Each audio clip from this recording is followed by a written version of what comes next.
So, we boarded the pirate ship. A confrontation between Amelia and Coda took place. Everyone else had some downtime. Strong John Ascher enjoying some leisurely fishing. Fished up a mystical talking lobster that claimed to have been a transformed prince from a far-off kingdom, being hunted by that of a pirate warlock. When that had happened, it left Ascher standing in a state of both confusion and hunger as he stood for several hours debating whether or not to believe it or kill it. The fight broke out. Strong John Ascher, just trying to enjoy their peaceful fishing, got caught in the crossfire by a wayward thunderbolt, bunkered down, and in the meanwhile, Lux and Johnny had a very tense standoff as Johnny attempted to intervene with something he did not necessarily have a say in. Tensions were higher, and the mercenaries are questioning why they agreed to take this little crew. But nonetheless,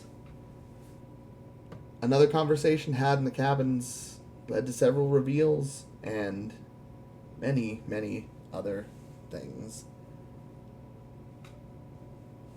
All was well until, well, you know how they go. And in a moment of what can only be described as embarrassment bonding in the lower cabins between Amelia, Ascher, and the rest of the party watching, interrupted solely by the sound of a bell, a panicked crew, and cries for help as a large galleon pirate ship pierced the horizon, sailing directly towards the crew. We pick up now, just as things are about to kick off. There's a fucking pirate ship here. Hug. Hug.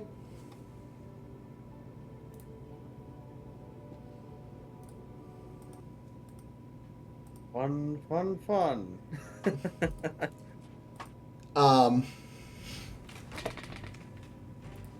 So yeah, everyone sees a pirate ship approaching.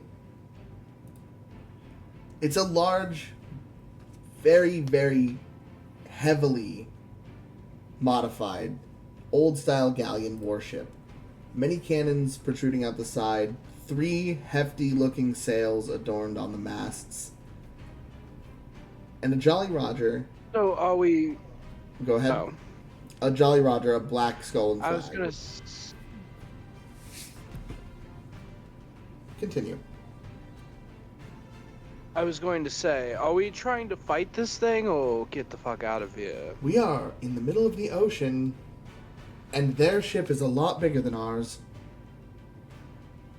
Yes, ours is smaller, so can be faster if we give it a little boost. What kind of boost are you exactly saying?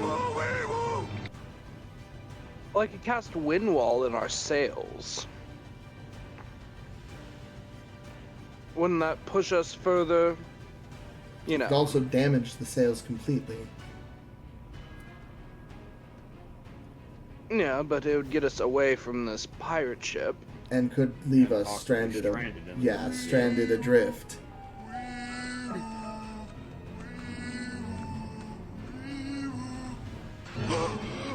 I, for one, would rather be adrift than fighting pirates, but that's up to you guys.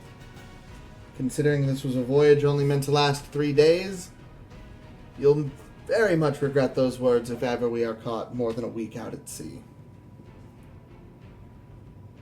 God's sake.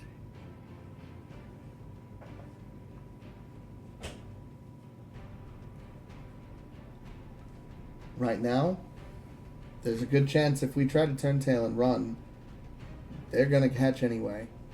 They're already ganging. They're coming now. Cannons, I'm assuming, getting at the ready. The second we try to turn, they're just going to annihilate us.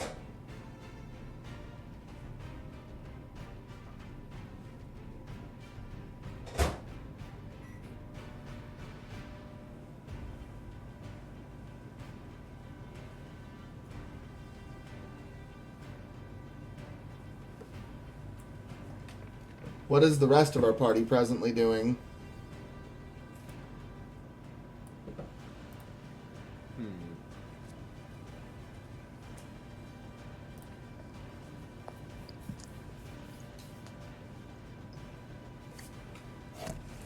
Because I can tell you right now, Lux is not just going to be standing around here.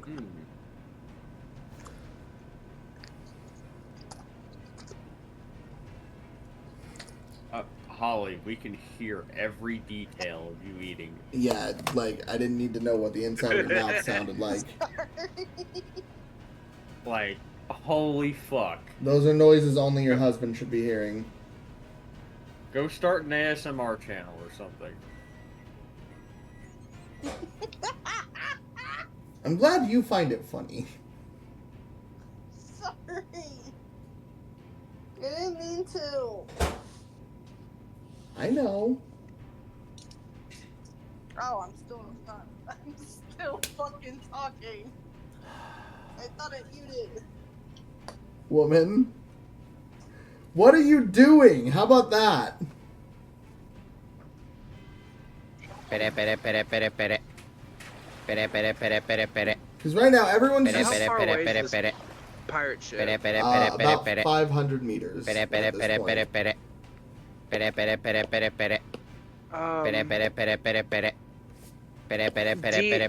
The 5e wiki dot stuff's in feet, so fuck, I have to go do meters to feet.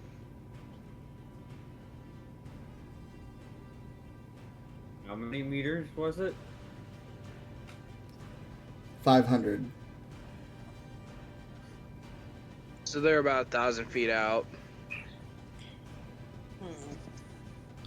About 2,000 more. If I were to cast Moonbeam on them, how far do I need to move? Moonbeam would only affect one person in a 5-foot radius. Okay, never mind then. Wait, have we started? We are starting, yes. Are you good? Fuck, sorry, I was so fucking... Were you Good. off smoking or something? No, I was just sitting in my fucking chair, just like... Oh. Disassociating or I was something. fucking disassociating so hard, I just heard it come through me, I was just like, fuck you, where I've been waiting for us to start for this whole fucking time, and I just didn't pick up on you guys fucking talking. Oh god, that's awesome. Oh, it's so Yeah, so the Oh. pirate ship is bearing down 500 meters away. I'm gonna go smoke to deal with that shit, I'll be back. You're good, you're good. Take your time. Sounds like everyone else is coming up with plans anyway.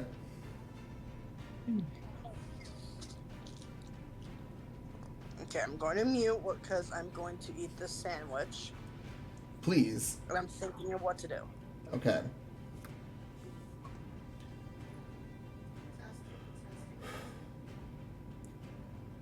You're actually muted this time. Congratulations.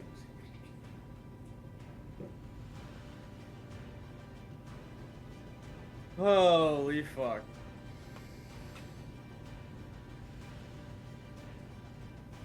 So who wants to fly? I know, just don't laugh. You're good, you're good. You know, Johnny, for once we might be on the same page. Wait, I have a broomstick. Okay. So 1, And? 2, myself, and Strongjaw can fly. But Strongjaw can fly. Strongjaw has winged boots.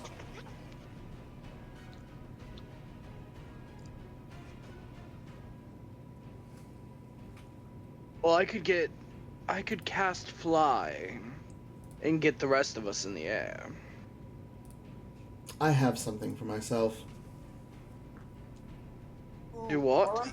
I have something for myself.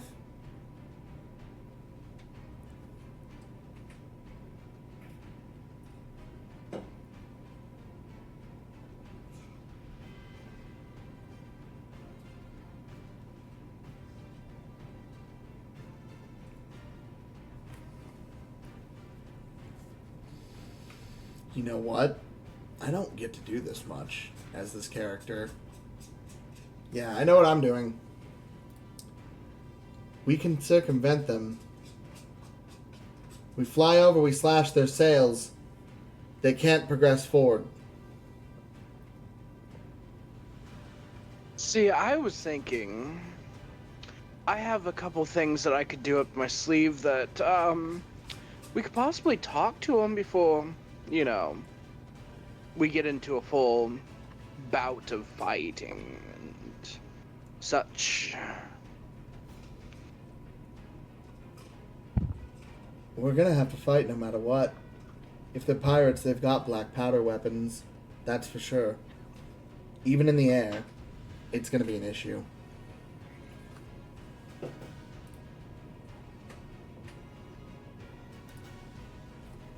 I feel like I could use my charm to at least talk to their captain, possibly.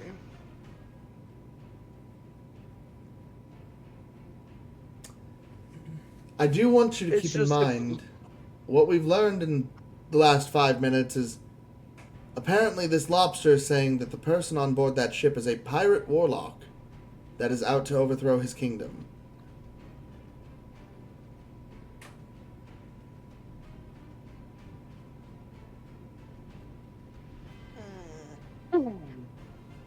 So, if you want to negotiate with that, I suppose.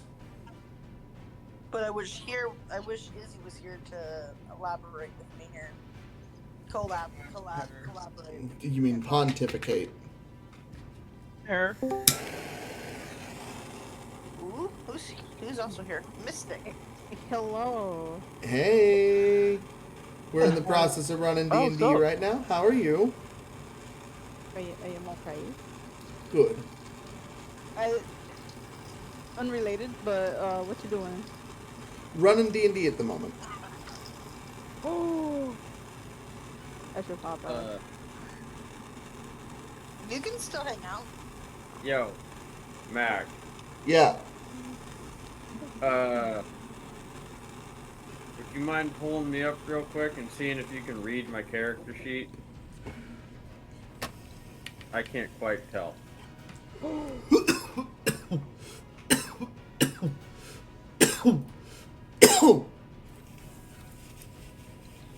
Okay, so Izzy, hear me out. That is so small. Control zoom wheel. I have a broomstick. If I were to fly you over, with you hanging onto the broomstick and you using your Is it still small? Yeah. battle axe and just chop at their sails.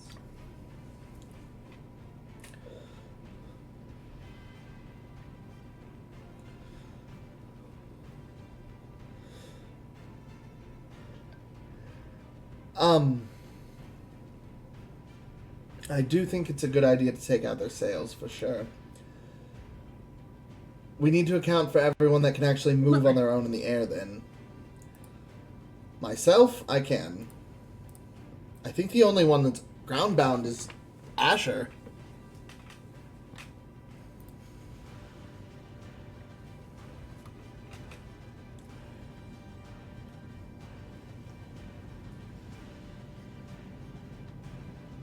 Can I create a character?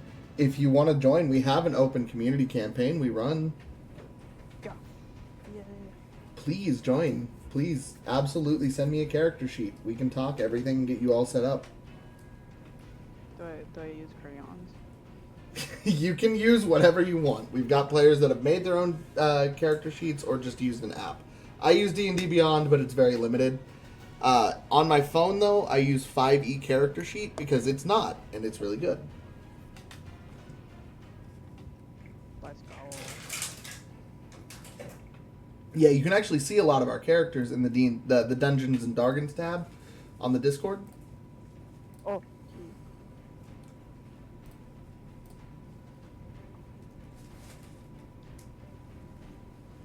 Okay. Oh, Dalolami! Oh my god.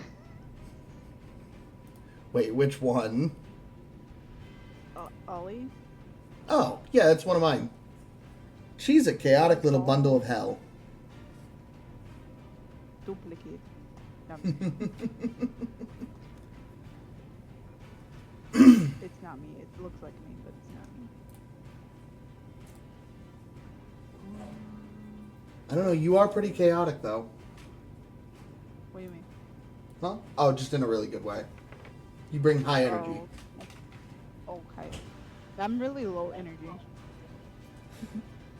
You've got, like, it's a weird chaos mix. You're chill, but at the same time, you bring a random bounce to it. I'm hoping. We can. We're your friends. We'll help.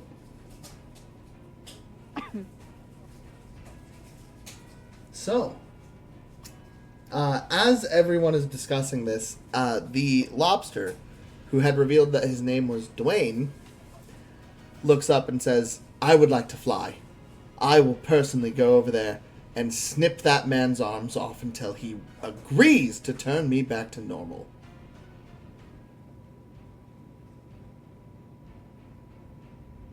He says as he stands there as a large lobster.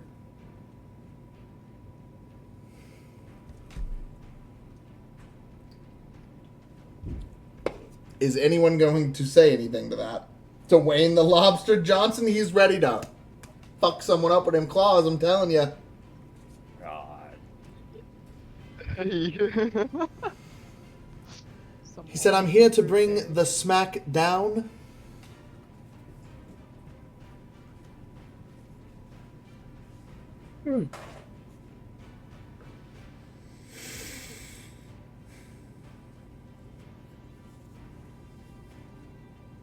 Lux doesn't really respond to the very brave lobster, but steps forward and just kind of looks at everyone else. "The longer we stand here, the closer the damn ship is getting. Let's go. Come on. Action." Oh, boy. Fuck yes! We're going to slash the sails. Everyone else is wanting to fly over. If we can get everyone there, what are you going to do? I was gonna fly Strongjaw over and Strongjaw, you wanna like, jump off my broomstick? Jump off the broomstick, eh? I'm... Onto You the say broomstick, I say bitch where. Fair enough. I guess in that case, I'll take care of the sails then. Amelia, if you're already flying over, you can provide range from above.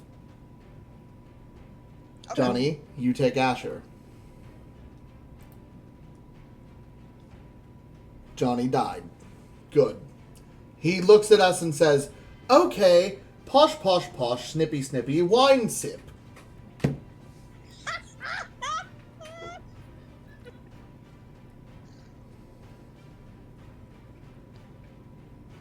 Oh my gosh! Important question for the DM. Okay, go on. Does he have a monocle? Honestly, you would have to ask him because he could make himself a monocle if he wanted. We're gonna pretend like he didn't hear that joke. My Discord crashed. I'm back. No, you're good. Awesome. You're good. All right. So, all right. Everyone else seems to have an idea. Johnny, you just take Asher. What will the two of you be doing? Am I casting fly on both of us? Yes, in this case. Okay.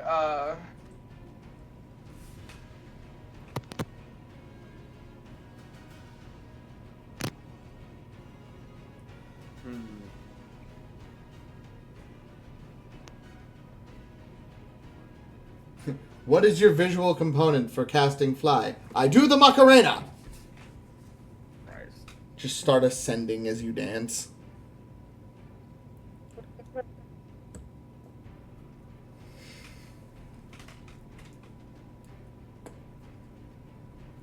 Johnny, you okay? Okay, there you are. Yeah, I'm trying to think of what I'll be doing. Because Amelia was talking about cutting the sails with Strong Jaw. Those two are actually going to apparently provide direct attack, and I'm going to take care of the sails. Well, I will cast Fly on Asher. Do I have multiple things I can do? Or is that using my, like, one action? We're not in initiative. Like, God. Huh? Just, like, overhand throw cannonballs like Garp. If you want to. I'm not gonna lie. I was thinking about doing something similar at first. I mean, it is a ship. You could see if you could find cannonballs. Build a ship.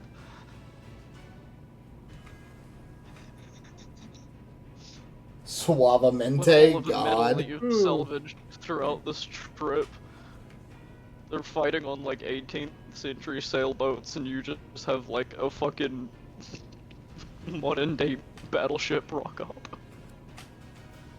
But if the verdict is we're going to board the ship, then I have another idea. What is your other idea? They have gunpowder reserves, right? It'd be a terrible shame if all of it went, boom. You know, for a noble knight, you can get downright drastic at times. That's... I'm not gonna say no. Honestly, they're pirates. Who gives a fuck? They deserve it. Lux looks at Rena. You are our only active healer at the moment. Stay behind. We'll be fine.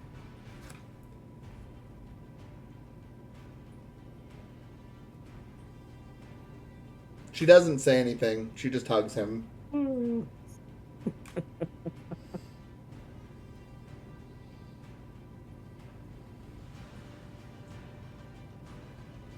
Sorry, I'm reading things. You're good. Well, I suppose if we have that all in mind, don't die.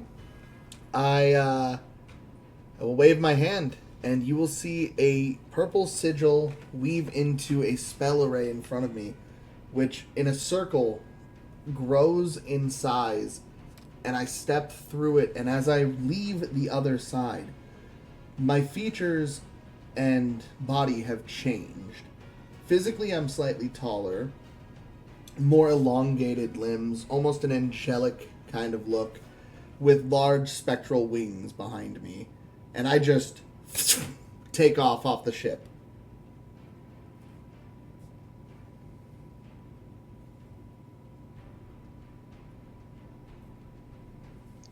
I'm gonna hold an action to once I get to 100 feet of them. I'm gonna cast an Earthly Chorus. Okay. And so I'm gonna I do want I do want to reiterate. as I start we're to not, fly. I get you. We're not in initiation right now, so holding an action only applies Yeah, I when know, we're... but I can't cast an Earthly Chorus until I get 100 feet of I know. them. I know. I'm just saying, to declare holding an action, we would have already had to have been in battle. So, more or less, you're just at the ready, is what you're saying. Yeah. My question, though, And as we're flying Fly is a towards con- them, I am going to perform. fly is a concentration spell. Isn't fly a concentration spell? I think you can cast it and then you don't have to concentrate. I don't... Let me look.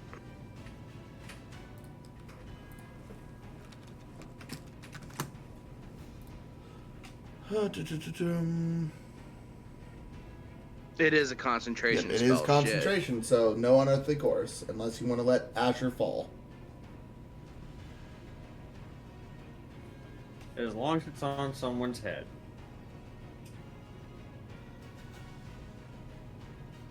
The issue is you'll also fall, Johnny. Yeah.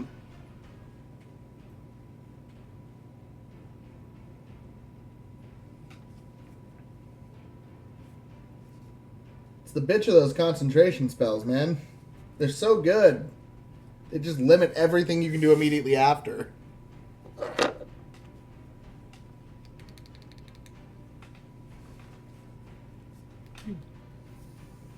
Would you still say I'd be able to perform while I'm flying?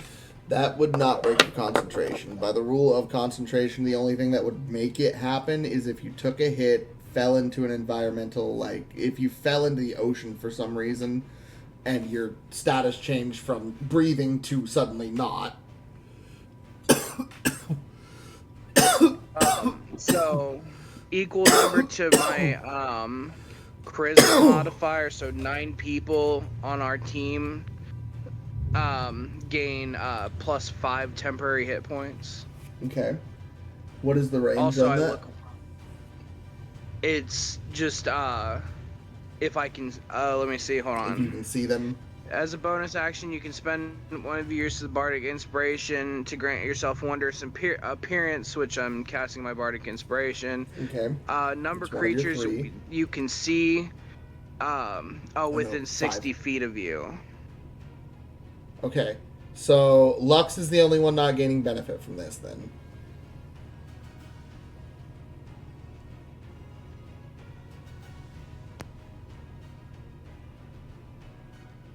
So everybody gets And, 5, 10 hit points, or is this just?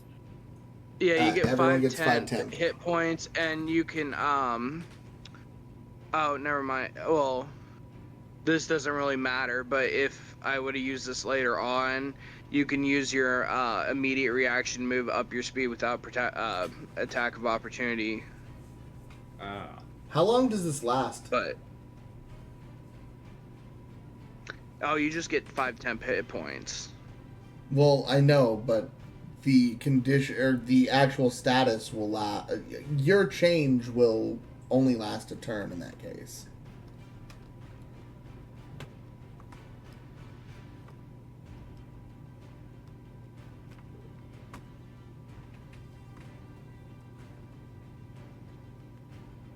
It doesn't say how long it lasts.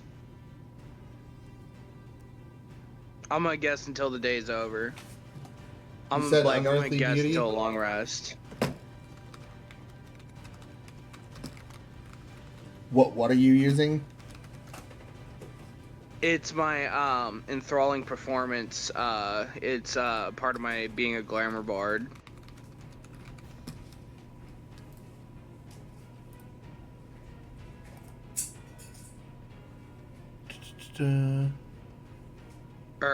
No, mantle of inspiration, not enthralling.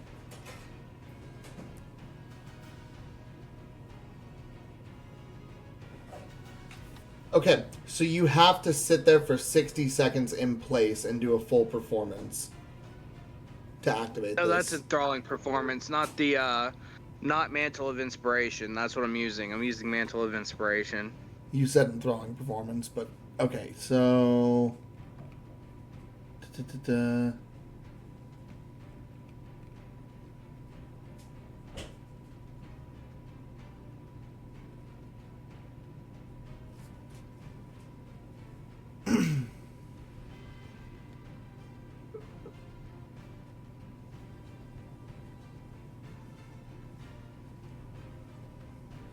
okay, yeah. So I mean, you grant them the temporary hit points. So And my skin seems to frost over. That's my wondrous appearance. I set you on fire. Sorry, you were becoming a frostwalker. I'm kidding. Okay, so Lux takes off, and what does everyone else do?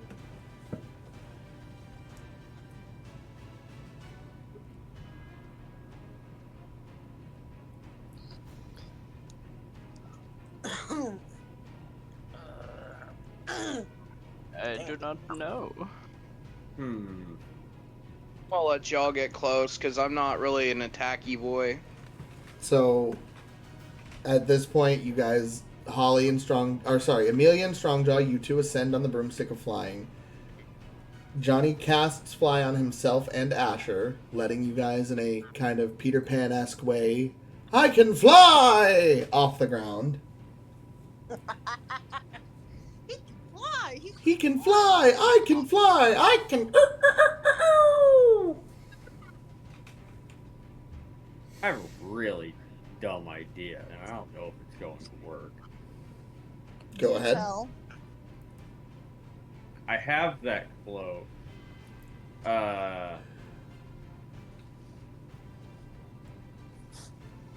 I forget the exact details, but would I be able to look at one of the pirates and mimic their appearance?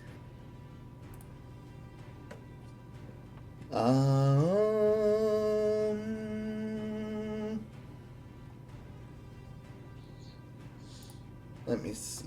Cloak of Disguise. Simple gray woolen cloak will... It's... Yes, okay. Cinder, what are you doing?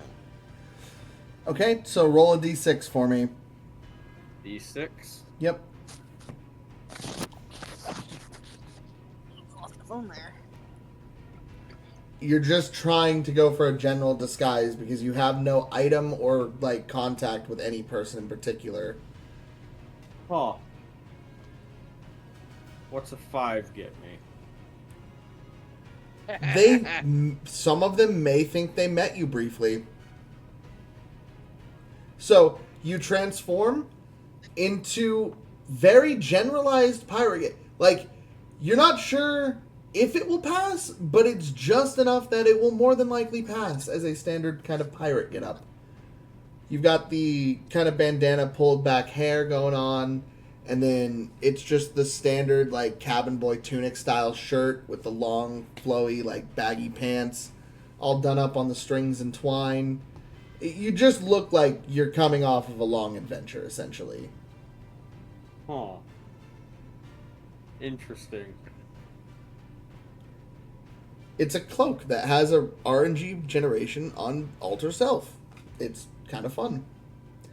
But if you're focusing on someone in particular, you can actually disguise yourself as them or someone they know a lot easier if you have an item they have or have been in contact with. Right. I just found the item in my inventory. Nope, you're good. You're good. So yeah, you become a very, like, basic-looking pirate. As you guys start flying over, what's the order here?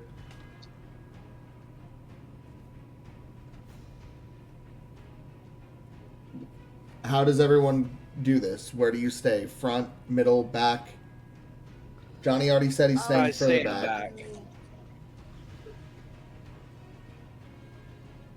What'd you say? Middle. Middle, okay. Keep your range of effectivency Where's in... Coda? Coda? Right now? You're not sure. Huh. Probably still on the boat. Can I make a call to him? Are you already in the air? No. Okay. So you two are taking more time to do this, so you're further behind than the others. Shit, okay. He doesn't respond to you. Well, shit.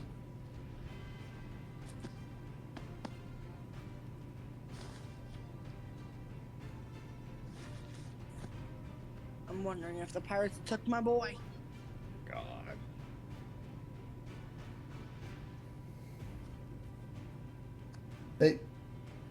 Anyway.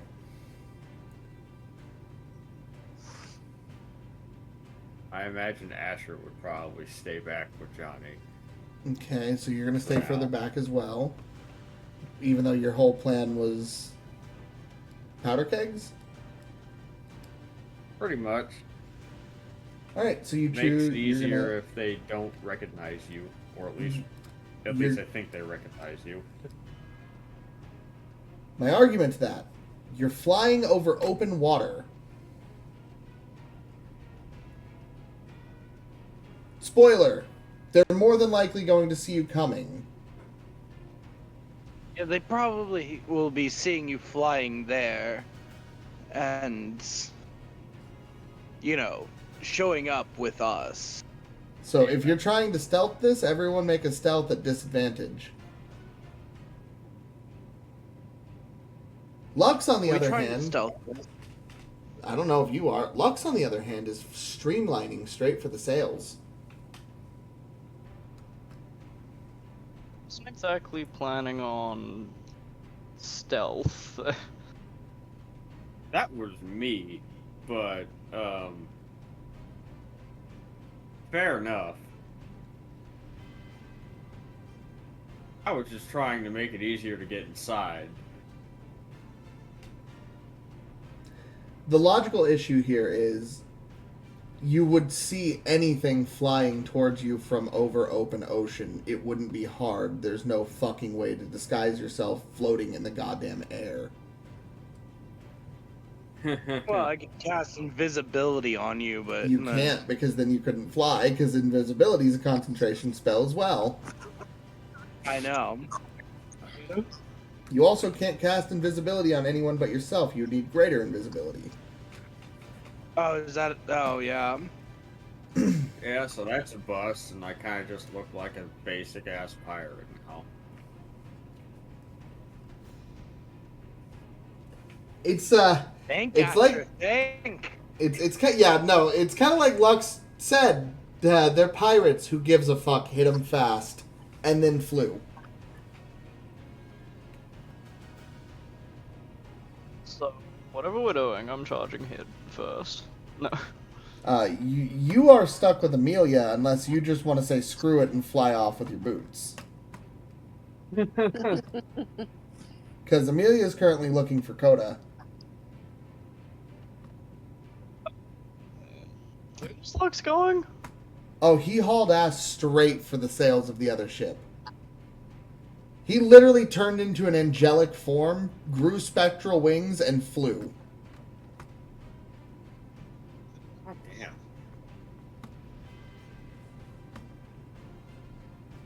This almost makes you want to download the Artificer mod for Baldur's Gate. Why?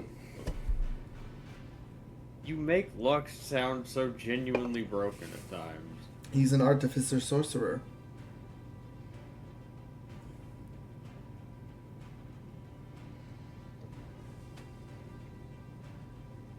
Well, I think Lux is a lot higher level than we know.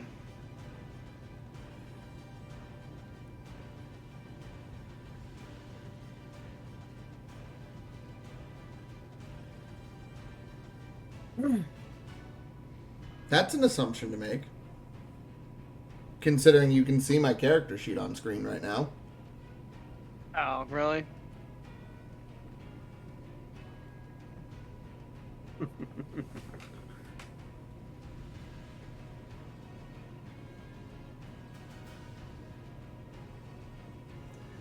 It's more accurate to say that I'm an artificer. I also have a very large knowledge of magical items and compendiums, and I know what materials to collect to make them. So when rolls go my way, I don't hesitate to use them as a DMPC.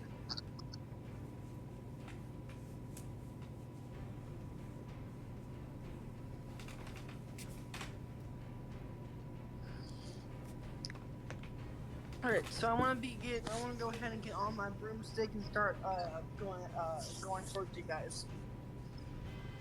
Okay. So, is Strongjaw with Amelia, or have you just said fuck it and left?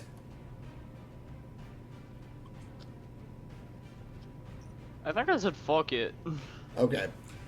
So, after he just kind of stands there tapping his foot, waiting by the broomstick, you just hear as he, super speeds off in the direction of the other ship.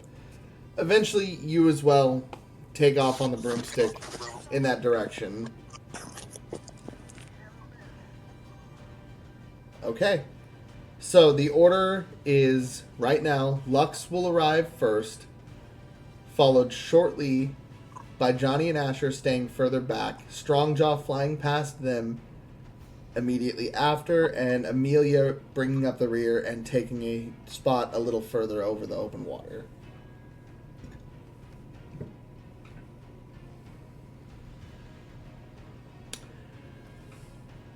I will draw something in the air with my silver pen and rip it out of the sky. This is, let me see here. What is this spell? I cannot remember the fucking name of it.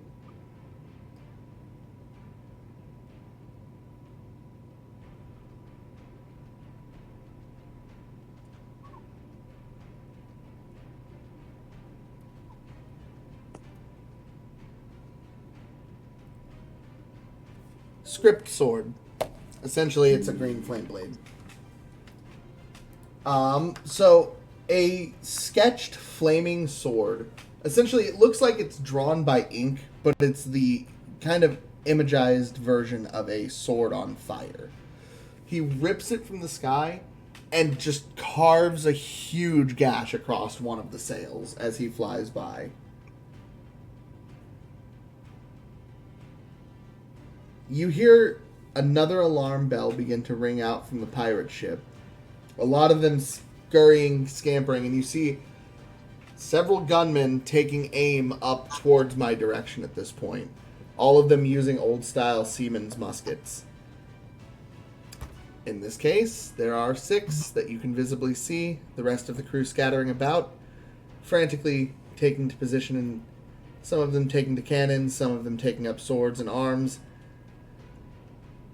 The rest of you have seemed to go unnoticed because of this, but everyone please, roll for initiative.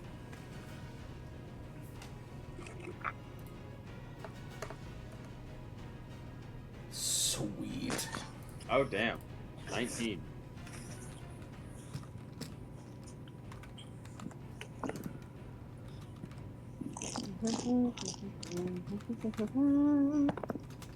I rolled a 10. Whew, that was a big burp.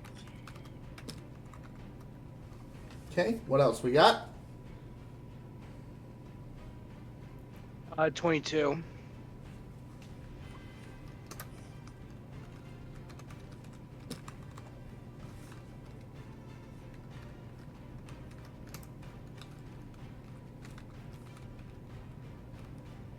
D&D Beyond is being difficult.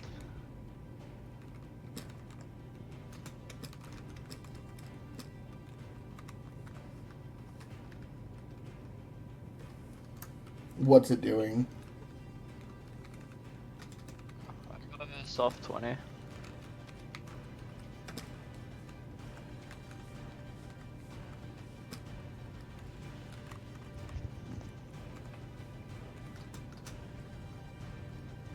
Okay, soft 20.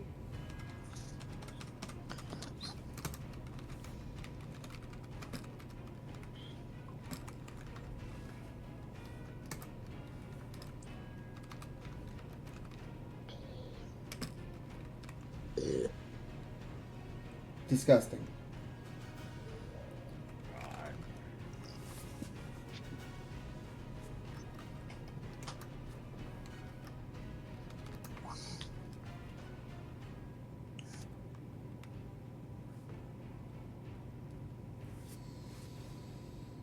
Okay. So, I'm going to take my first turn to continue around the second sail, using full movement to start. Well, no, even full movement, that's not enough with fly speed.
spell that, but yes, there it is. Okay.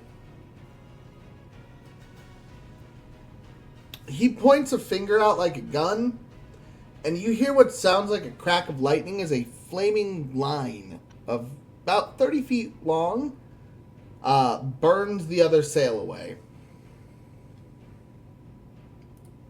Not entirely. It basically, he shoots it and cuts it down the middle. And that's going to be my turn.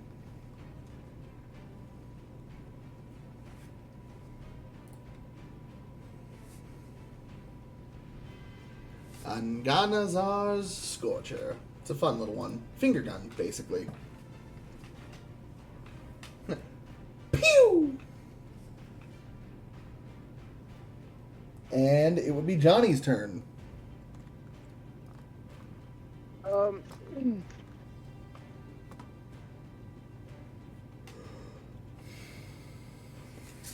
Well, I'm still kind of above the water, so I'm just gonna hold an action to dodge if they start to like shoot at me or anything. Okay. So yes, you can take a dodge action to hold. So you're on the ready, just waiting. Go ahead. Yeah, that's all I got for right now. So you're just gonna stay over the open water? Yep. Okay. Strongjaw, go ahead.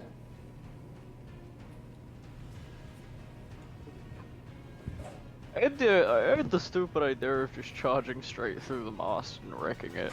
There is one with the sail still attached to it.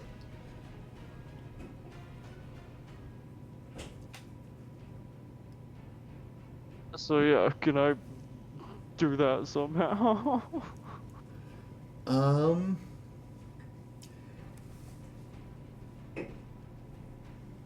I'm gonna say yes.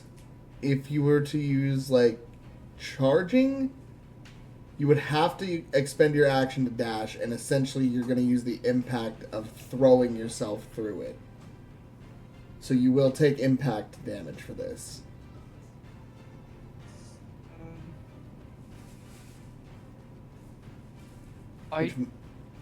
Go ahead.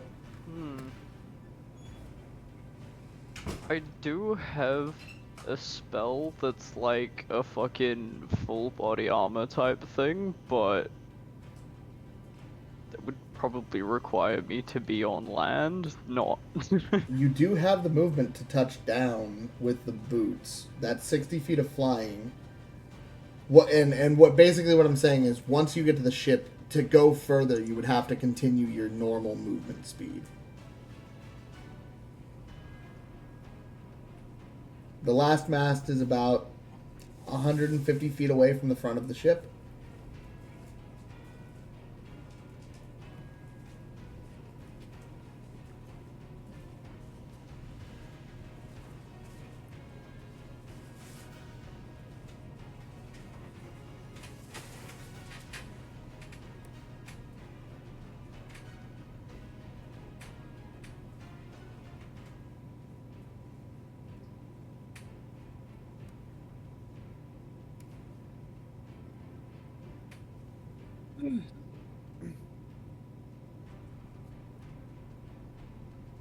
What are you thinking?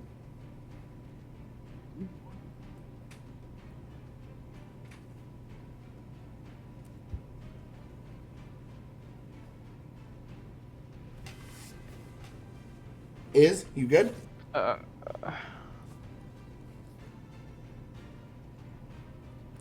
Just like drop down onto the deck.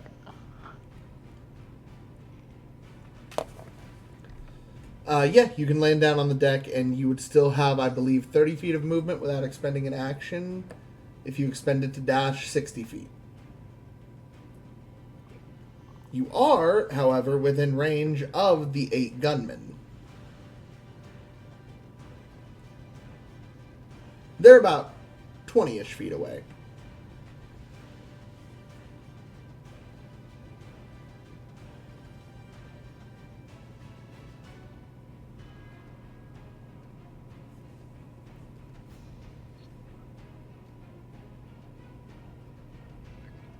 Try to take one of them out. mean, you absolutely can. How do you want to do? You just touch down and run up and bulldog one of them straight into the fucking deck of the ship. I use one to break my fall. Do you just want to land on one? Yes. Izzy, why are we thinking so similarly? I use them Strong to Jaw- break my fall. Be So my Strong pillow Jaw... present. Peasant. God. So you head to the one you can reach in this case, and just as he realizes there's something floating over him, he looks up to see a small dwarf elbow dropping him directly in the face. You'll be falling about 40 feet. So with that, you're going to take...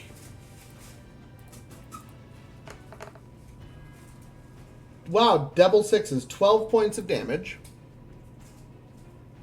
However, that's going to add to what you'll do to him.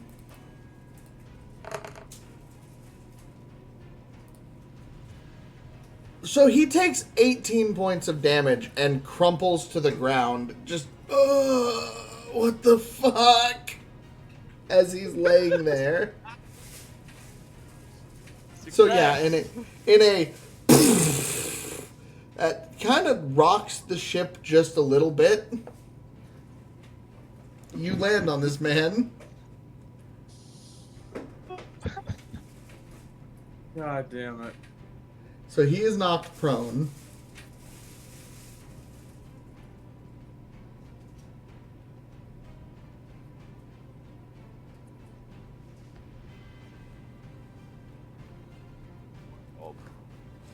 And him being knocked prone means...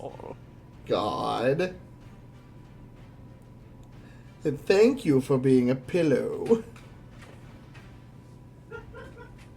He's knocked prone because of this, meaning any attacks dealt to him are automatically criticals.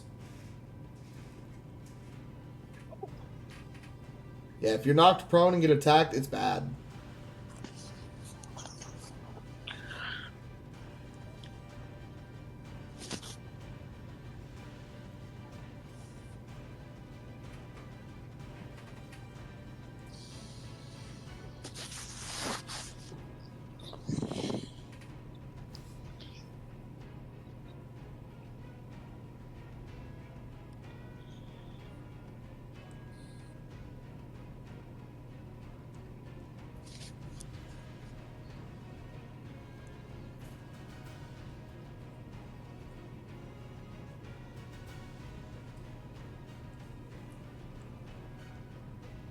All right. Izzy, what do you want to do with the rest of your turn? You've still got your movement. That wasn't even an action because you were technically just turning the boots off. So that's a bonus action. Am I in range of any of the other ones? Oh, yeah, no. I mean, they were all clustered together in a small circle, aiming down together. Okay, did I take damage by, I took damage by falling, right? 12 points, yeah. Can I rage? I knew that was coming. Please go ahead and roll a d20.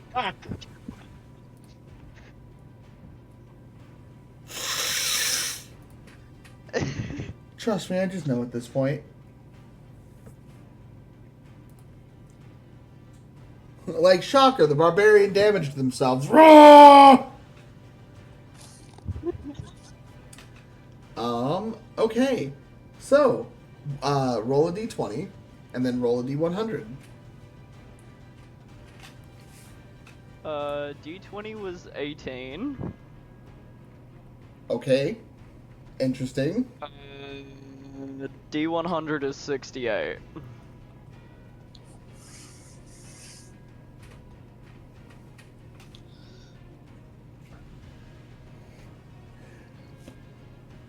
For the next hour, anytime you make an ability check, roll 1d4 and subtract the result. Oh. Subtracted. Subtract, yeah. You got a bad Bullshit. one. Is that the first time you've gotten a negative result? No, she had a Charlie horse all last session, or during the zombie fight, Oh remember? my god, I forgot about the Charlie horse. Getting 4 points of damage off really isn't. So this Too is ability bad. checks, meaning anything you do outside of damage. Hey, totally irrelevant. Austin, did you tell your mom happy birthday today? I was going to call her. Irrelevant, but yes. You should do that. Oh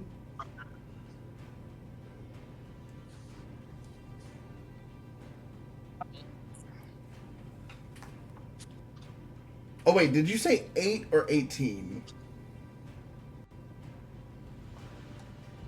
Hmm? Did you say 8 or 18? I can't remember. I might have misheard you, honestly. Are you talking to... I'm confused. Okay, so if your 20 roll was an 18, I apologize. You permanently gain 1 cantrip of your choice. Holy shit! I apologize. Permanently. That is what that says, yes. And What since the you're a barbarian, fuck? since you're a barbarian and have no cantrips, I don't know what the fuck to do. Alright. I think that's why that's on there, because it's like I don't think anything can happen because you don't have cantrips. So you have a cantrip slot, you just have no cantrips. Wait, did she not just go pick one off the list? The barbarian Yeah, doesn't you'd be have able a to pick one cantrip. off the list. Eh, Please. I'll let you do You get it. to pick one off This the is cantrip a list. this is a one-time thing. I am modifying that effect, by the way. Okay, let me look up So the so Strongjaw screams, and suddenly the universe gives him magic. I mean, ironically, I'm a pretty fucking wild magic barbarian in Baldur's Gate. They're not supposed to have regular spells. This is stupid. I'm genuinely curious what you're going to choose, though. So, what I can say is, when you finish your screaming, you suddenly feel a tingle in your hands that you have never felt before. And you feel as though you've gained a knowledge of something that you didn't ever even realize could be a possibility. Go ahead and choose your cantrip, I suppose. At this point, a very large man comes out of the main cabin and just says, all right, what's going on? Takes a look around. You see a very large, broad-shouldered man. He's kind of more calloused in body. He's a little fat, but he's definitely strong-looking. Old, kind of gruff, really fucked up looking, like, patchy beard. He's got an old-style commandier's coat. And he's... The only way I can describe the arm is he's missing a hand, and replaced is a large, flat blade. Not unsimilar to, like, the top third of a buster sword. It looks like a piece of steel attached to his hand that he sharpened.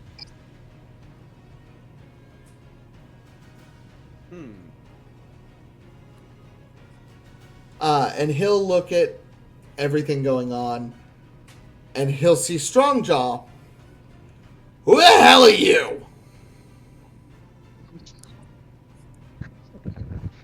I'm your worst fucking nightmare. Cute. So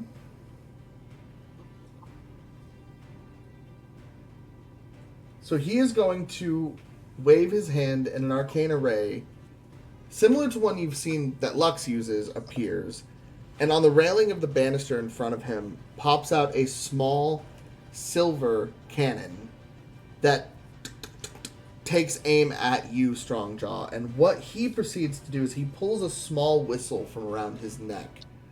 It's silver in color and about the size of a dog whistle, and he blows into it. And you feel a wave rock the ship a little bit. But nothing will happen there. Strongjaw.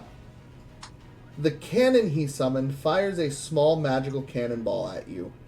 It explodes directly in front of you. Go ahead and roll a dexterity saving throw, please.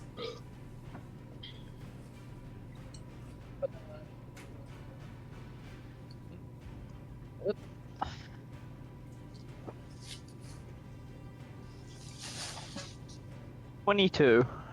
Okay, so you succeed. You only take, with the resistance active in this case, you would only take 9 points of damage.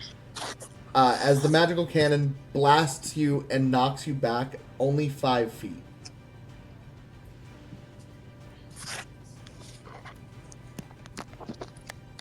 Okay. And that's going to be the end of that set of turns. Asher, it is your turn. You are flying in the air, kind of in the same spot Johnny is. Can I see any obvious ways inside the ship? You can see a large area that looks like it has a set of stairs that leads down just off to the back of the ship where the cabins are located.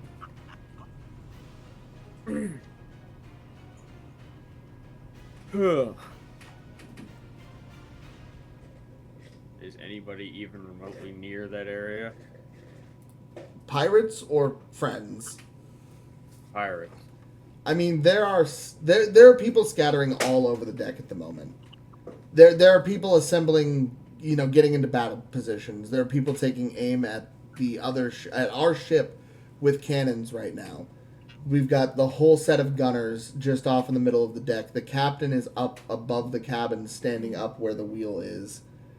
So yeah, there are several people within a range, potentially. NFL Sunday. I want to try and land near this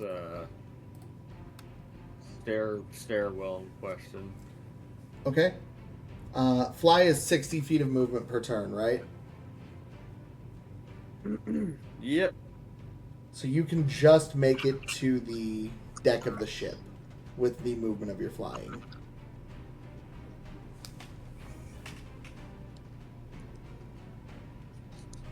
Say again. I You can make can- it just to the deck of the ship and what? You can only make it to the deck of the ship with your flying speed.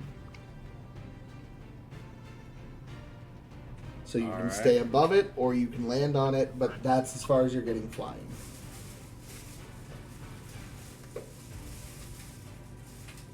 I want to land on it. Okay, so you land roughly the same spot Strongjaw has landed at the bow of the ship.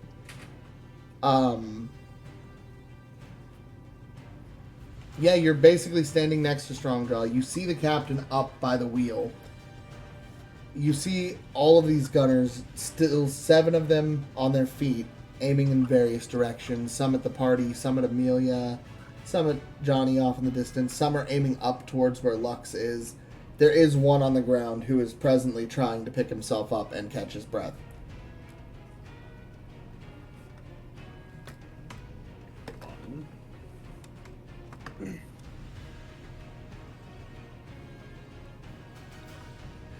Let's see.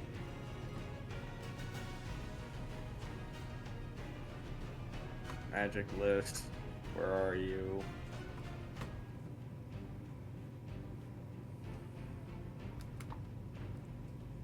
Fucking.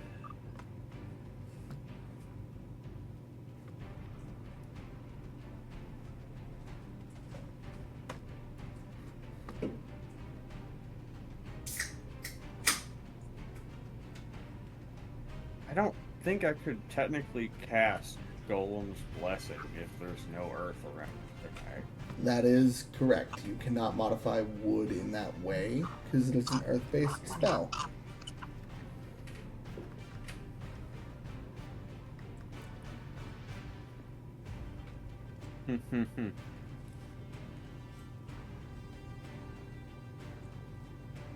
What is your har har har?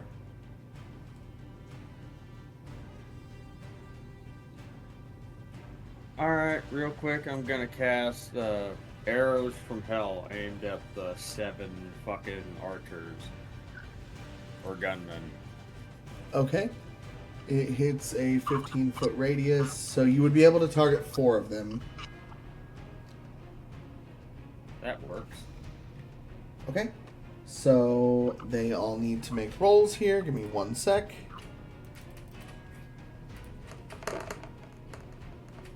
What is your spell attack? Fucking, my spell attack's not on my character sheet. I believe it's 14. Spoiler, all of them failed. So yeah, a lot of them are impaled by flaming arrows as they rain down. Go ahead and roll 2d8 damage as every single one of them that is hit. All 4 of them drop prone to the ground. That's a d6, I need a d8. That's a d4.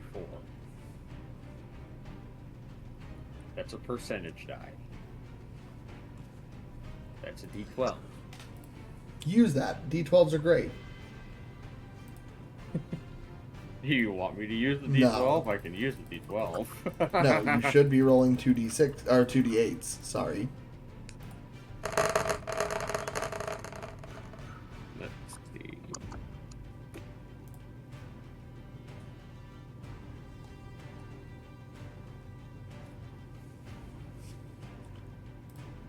Both rolls add up to a 9.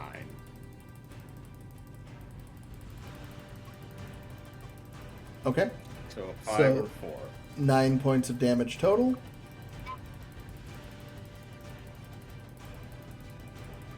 Sorry, I'm making D&D Beyond roll a bunch of dice to see how long I can get this to fucking go. Dude, you can basically fill the entire screen.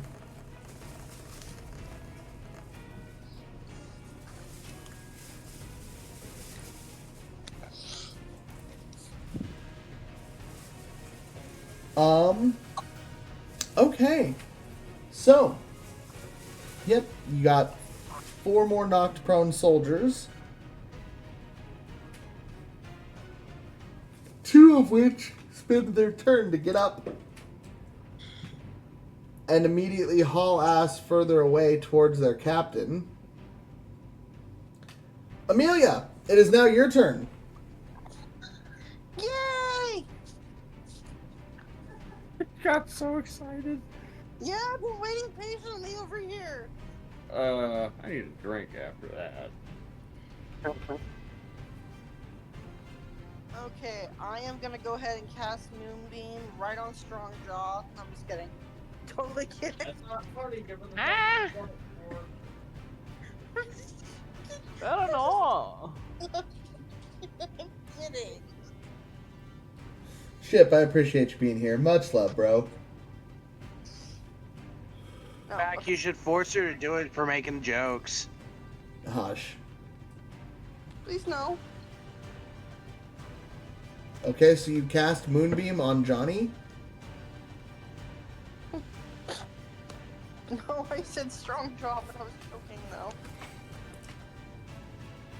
Yeah, but you might actually be able to beat Johnny in a fight.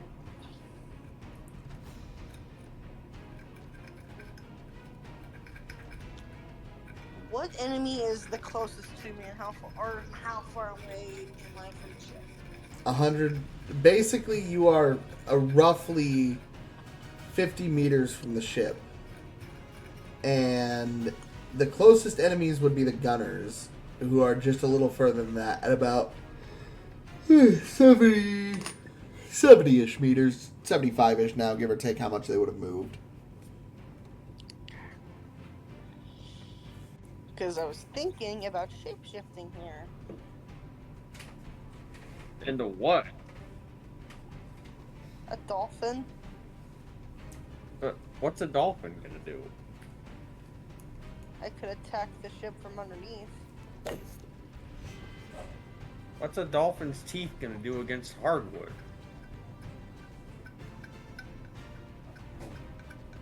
Could ram my head into it. I mean, you do you. This is up to you.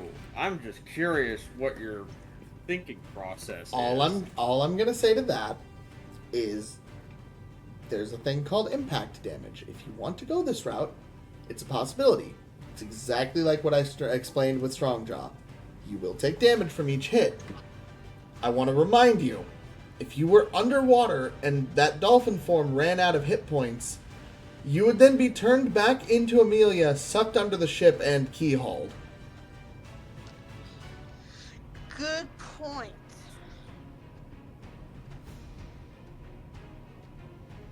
Keel-haul that filthy landlubber. You would do one of the most brutal ways to die to yourself. Oh yeah. Hey, this is why I asked. I didn't automatically do it. Which is good. Like I normally. No, it's a good idea, but dolphin definitely wouldn't be a good idea. Use your ice powers, Amelia. I was also thinking that too, but Fucking Hit in your hands. Johnny's over here asking Amelia to turn into Aokiji. Ice Sage! Get your damn bicycle out. God, I wish there was I wish I created a spell where I can create ice onto my fist and be like fucking Hulk and start punching people with my ice fist. You I have wish you knew the who ability Aokiji to was. control ice? Huh? All of your elemental champions have 3 abilities by default. And I've explained this a couple of times. You can create, shape, and manipulate your element.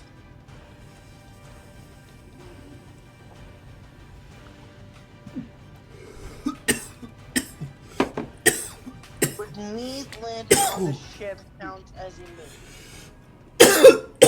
What? No, because right now you're on your broomstick of flying. That counts separate from your own movement speed if you were to touch down.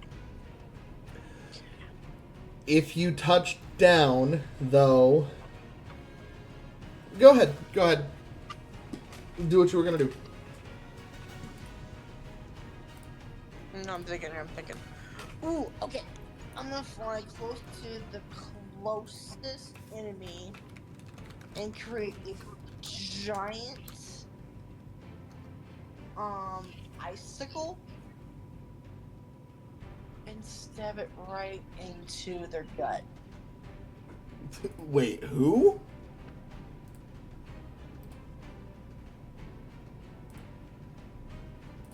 So who are you targeting? Who's the closest? Apparently the closest enemy. So the closest enemy is one of the crew, or the pirate crew that are on the ground prone.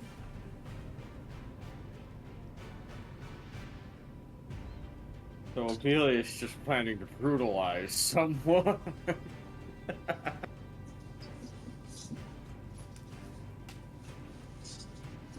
mean, yes. Okay. I'm gonna go after one of the pirate crew members. Okay. So you cast Ice Knife, and you fuck that man up.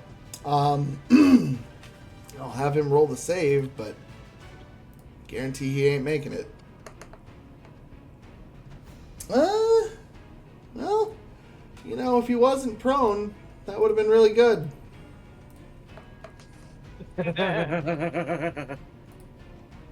So 19 disadvantaged into a 9. Yeah. So you shank this man in the back, and you hear a dying gasp as he coughs blood onto the ground. I don't even need to roll for damage because I know it's going to deal over the 8 points he has left. Okay. D6 or D8 or which one? It would have been 2d6 damage. You could technically not fuck this up, but either way, go ahead. Okay, so 2d6s you said? Yep. Okay. That's a 3. Well, Oh. And that's a total of 7.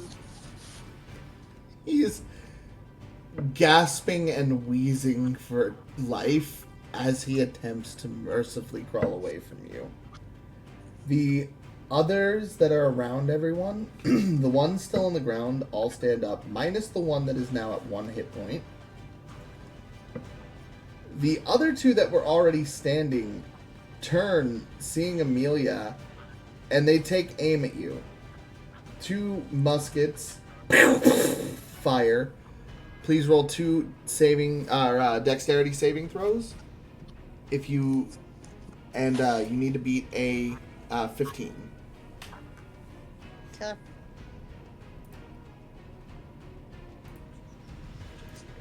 They weren't targeting you specifically until you showed up out of nowhere and shanked one of their guys.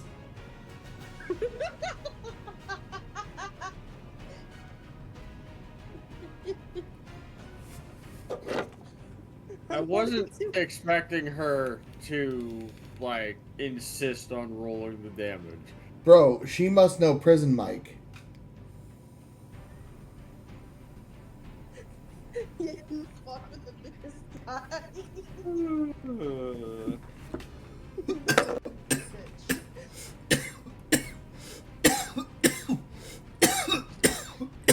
Ollie's over here trying to make sure these pirates drop the soap.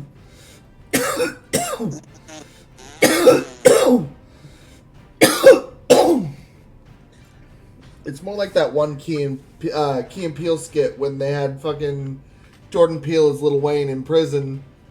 And the first joke is he drops the soap in the shower, and he's just like, okay, guys, it's not what it looks like. And someone just runs up and shanks him like 36 times. Okay, you said 2 dexterities. Am I rolling for disadvantage or advantage? Neither. So just plain roll. Dexterity Sorry. saving throw. Okay. Get that out of my head. Okay. Okay, my first roll was a 14. Okay, so that would fails. make it a 16. Oh, with my okay, dexterity. so that barely succeeds. And my next one was a 17 plus 2, which would be a 19.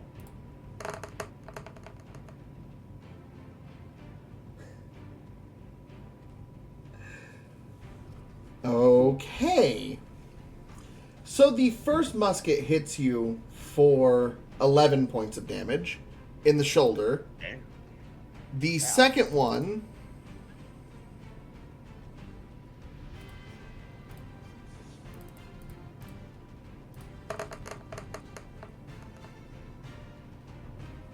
holy shit, hits you for 18 points of damage. Ow! Wow! That was near max damage on that. If you hadn't fucking succeeded those, that would have been bad. This one hits you in the stomach as you take 2 near point blank shots from a musket.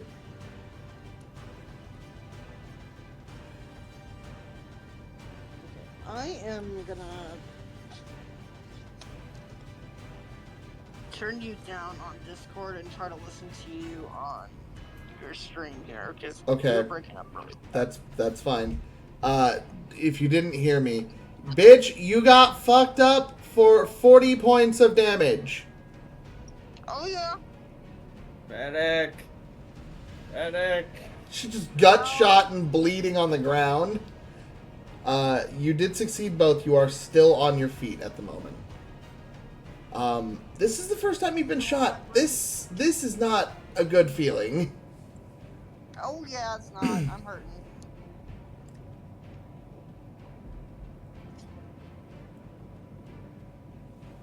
So with you having expended everything, it's Do I then have finishing up. another act or Your turn had what ended. can I do? You used your movement after you landed to get to the other pirate. You stabbed him with your attack. That was all you could do.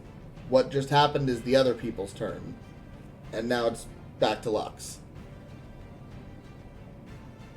So you took out one of the pirates. The other ones just immediately retaliated. Okay, it's going back to Lux. Okay. Yep. So it's back to Lux now. And that means I need to figure out what the fuck I want to do.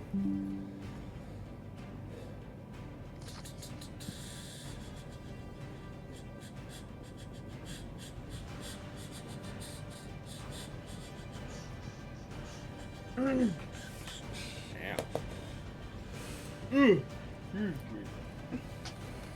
Alright, guys. Avenge me. Avenge you? You're not dead. I'm just saying, I took quite a bit of damage. Don't you have, like, health candies or something? Oh, yeah, I do. I think I have 2 of those. You have ways to fix your current condition. You just have to do some fucking research.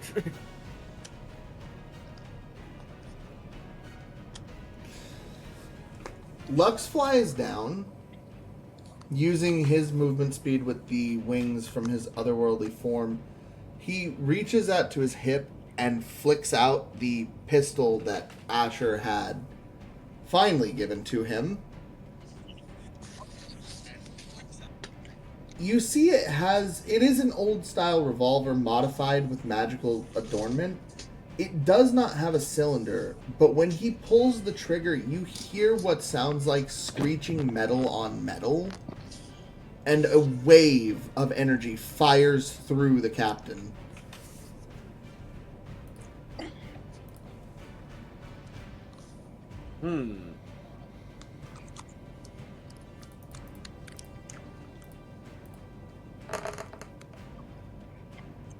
He screams out in pain and clutches his head.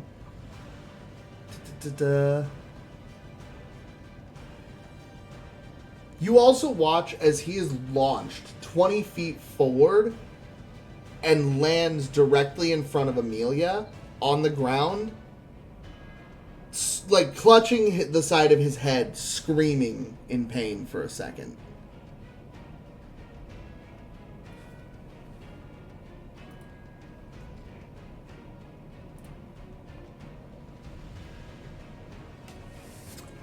And I take the hand, or I put my hand on the wheel of the ship, and I spin the fucker as hard as I can. Everyone, go ahead and make a dexterity saving throw to brace yourself for the sudden turning of the ship. I'm flying. You are flying. Am I flying? Natural fucking 20! You're on the ground. Lux just holds on to the ship and rocks with it happily. I got 22. You're fine. 16. You are fine. If not, you stumble a little. What was my saving throw?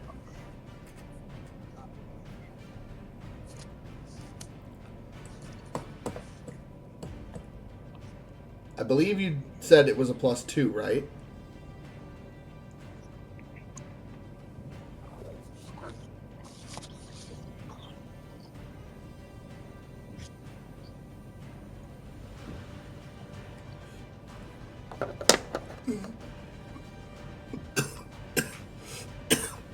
D&D Beyond is being super duper slow right now.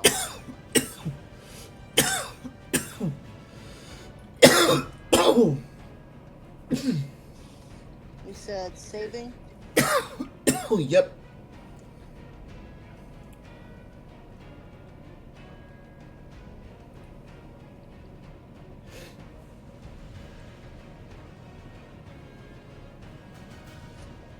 Was a dexterity?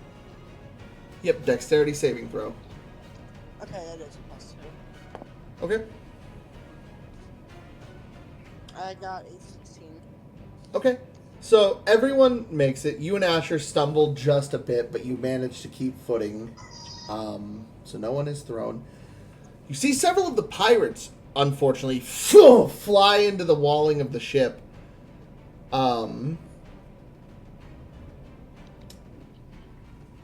And with that, it is now Strongjaw's turn. You've got several pirates over the deck on the starboard side, knocked prone against the wall now because they've been thrown. The captain laying near Amelia on his back, having just been shot 20 feet forward by Lux. You see the other gunmen, the others had just used their actions to get to their feet. There are 2 at the ready, but there are still 6 of them active.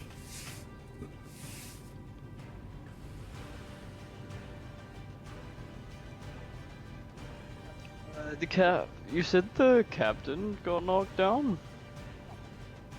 Yes. So Lux landed behind him, pulled out a pistol you'd never seen, and then instead of a bullet, it screeched a metal sound and shot him forward 20 feet.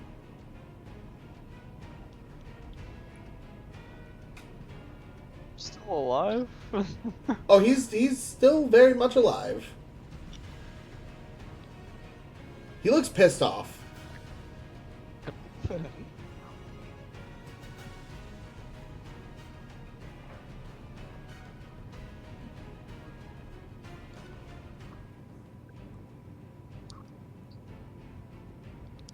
And yeah, the old trenchman style coat he has is you can't see the back of it from how he's laying. There's a hole that burned through the skin on the back of it.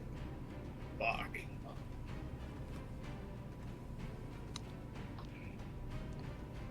Yeah, like I said, if I'd had that gun, things may have ended kind of differently.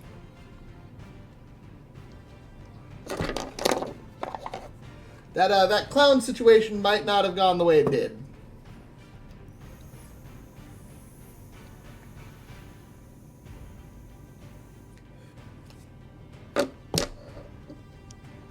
Well, I guess fucking... I guess fucking caring about Lux's privacy was a mistake.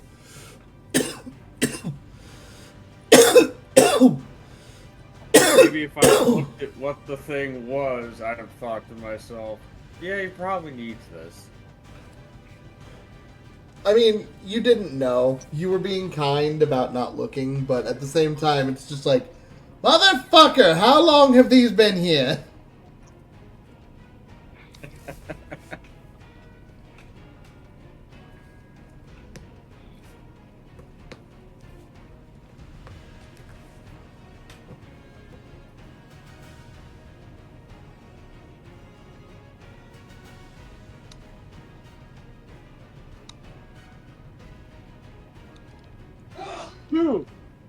Ow.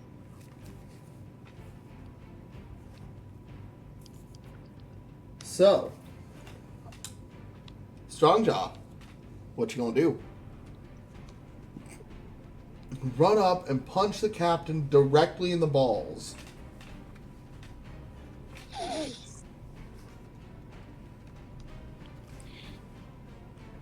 Run up and punch him in the balls.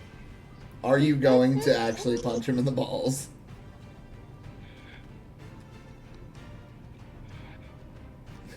Strongjaw just runs up and goes, "Yeet!"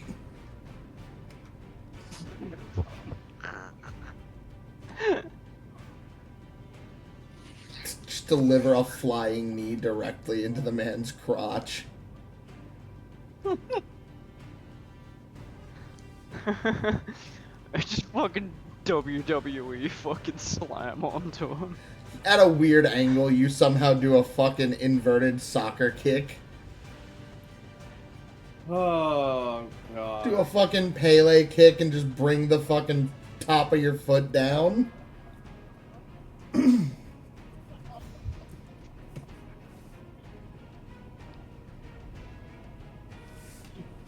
Jaw is just addicted to neutering things with his fists. It's dominance. And random rocks. Make a strength check, please. Spoiler, it's gonna hit him. This fuck yeah. Yep. Strength. Yep.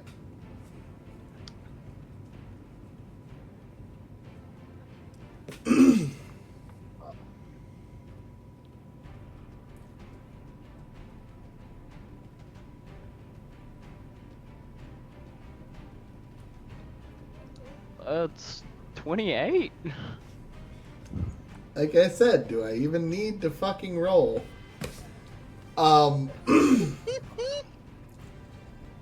Barbarians go bonk. That's just all.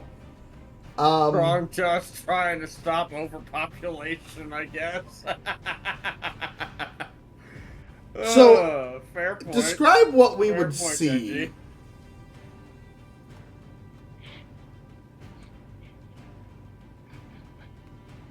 Oh, fuck.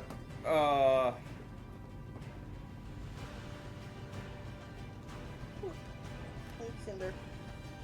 So yeah, what would we see Strongjaw do here? Just run up and whoosh, like boxer punch this dude in the dick?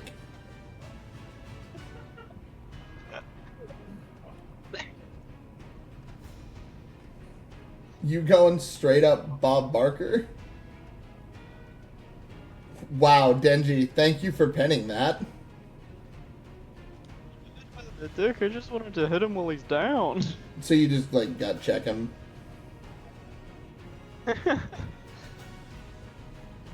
Yeah, you just run up and do a general body blow. Unarmed, or are you gonna use an attack like an axe or anything?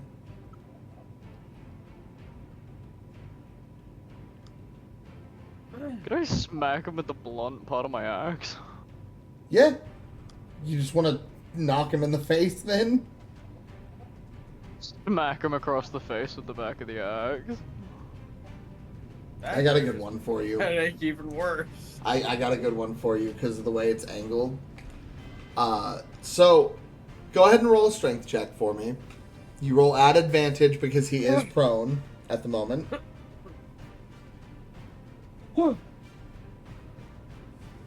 Damn. And it's going to be roll plus strength plus 2 for the weapon proficiency.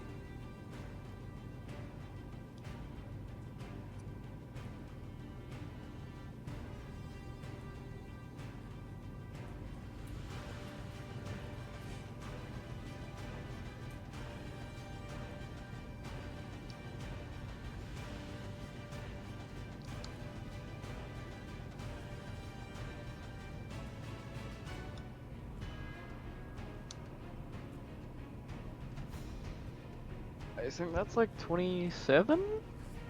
Okay. Damn. So yeah, that what you do is you step forward, you put the axe over his face, and you kind of just stomp it real quick. Go ahead and roll 2d8 damage for me. And are you expending a charge?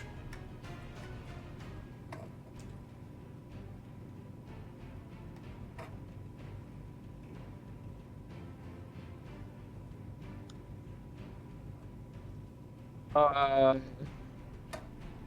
won't extend it. Okay. So yeah, you stomp the axe onto his face, and 2d8 for the damage, please. That's 2 8s. Damn. Okay. So you just hear a poof as he takes a full impact to the noggin.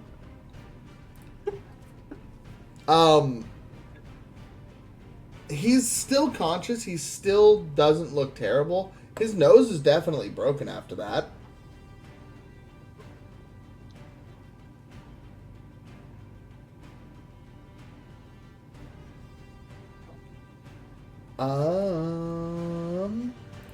And Johnny, are you still holding your action right now, or what are you doing? No, I'm gonna gracefully land on the boat now that everybody's kind of gotten there. Okay. So, yep, you kind of land and Can I You land take- close to the captain? You have 60. You can land next to Asher. So you're close-ish to the captain. You can definitely walk up to him after that. I've got a 15-foot cone. If I did that, who would I be hitting? Definitely Strongjaw. If you angled it right, you could also get Asher if you just wanted to make everyone hate you. Yeah, I'm trying to miss as many people as possible, No, I know. except for... With what is your I movement do speed? believe I'm raging, so I don't mind what happens. See, here's the Are you issue. resistant to cold damage? No, he is. Strongjaw is not resistant to cold. Probably not. Barbarians do not Remember, resist find cold or out. depends on psychic, the I believe. rolls. Resistance or not, it can still hurt. Yeah, it will hurt.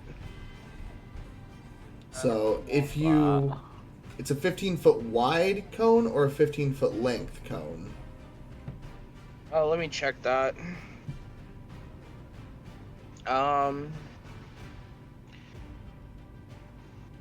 Energy of chosen type in a 15-foot cone.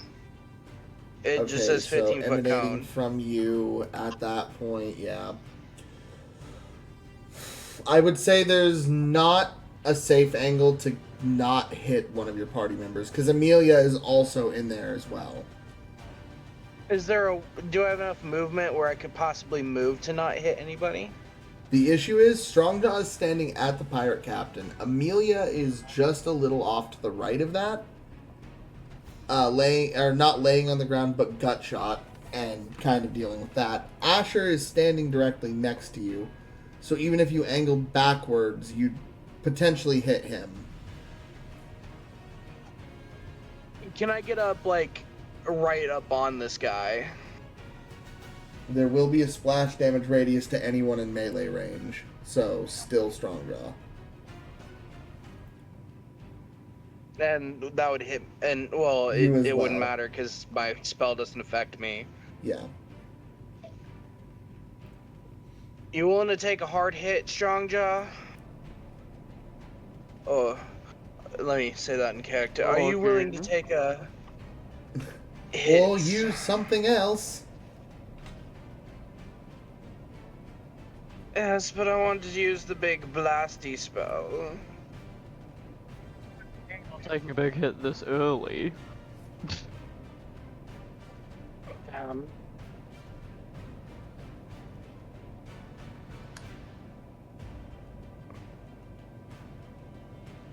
You blast my dwarf, I fireball your room. What about fireballing my room? I said, you blast my dwarf, I fireball your room.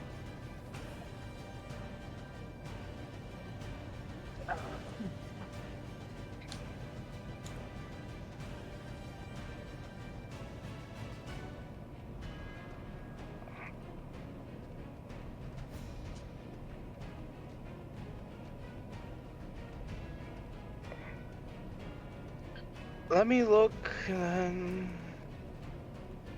then... He pulls out a spell book and just exasperately begins to flip through the pages, going, fine.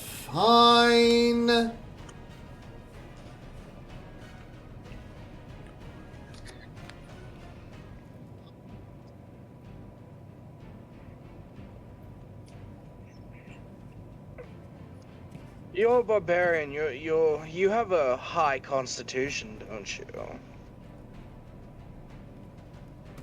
I mean, yes.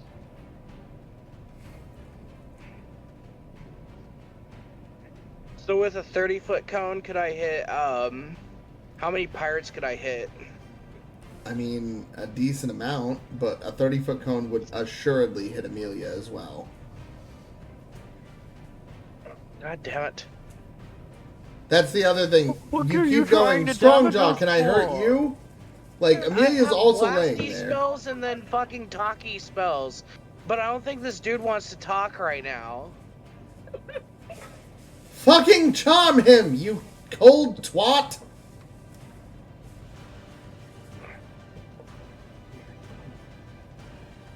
Fine, I'll calm him. Fucking, goddamn, I'm gonna hit him with unearthly chorus.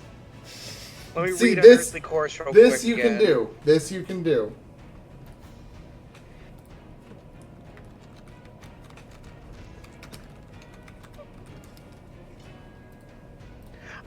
Okay, so let's see. Before I cast it, I'll say, don't attack this guy. He's going to be our friend for a bit. So it is a concentration, And, so everyone who was under the fly ability loses the ability to reascend. Yeah.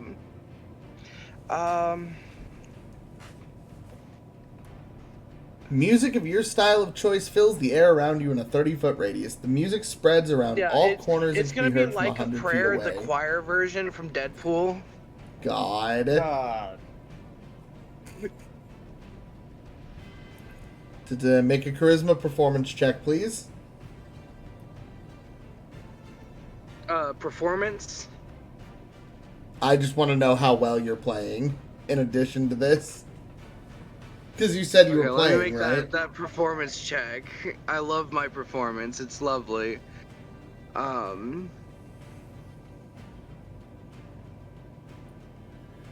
You can use a bonus action on each of your turns to beguile one creature you choose within 30 Thank you, feet Google of you. Dice. Thank you. That's a nat 20.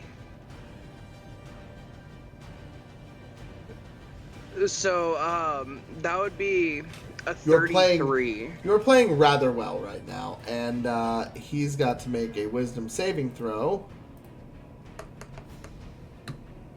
He got pretty decent on that. What is your spell save? My spell save, Mm-hmm. 17. Well, he didn't do good enough. So his eyes become ethereally whited out, and a silvery mist overtakes his pupils. He watches, he goes from angry and disgruntled to neutral and calm in body language. Call off your fucking crew. Thank you, please. He's gonna fight the charm. Lawless.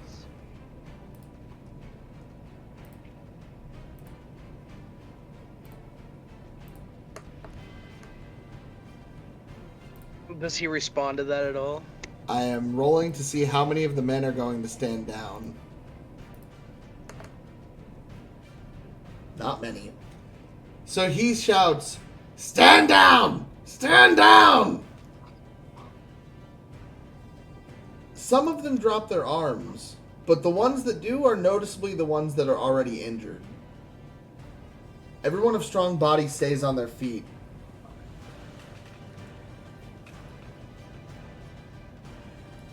I will say, at this point, you will start to see a lot of them have gathered swords and other various weapons, and assuredly will be entering the fray.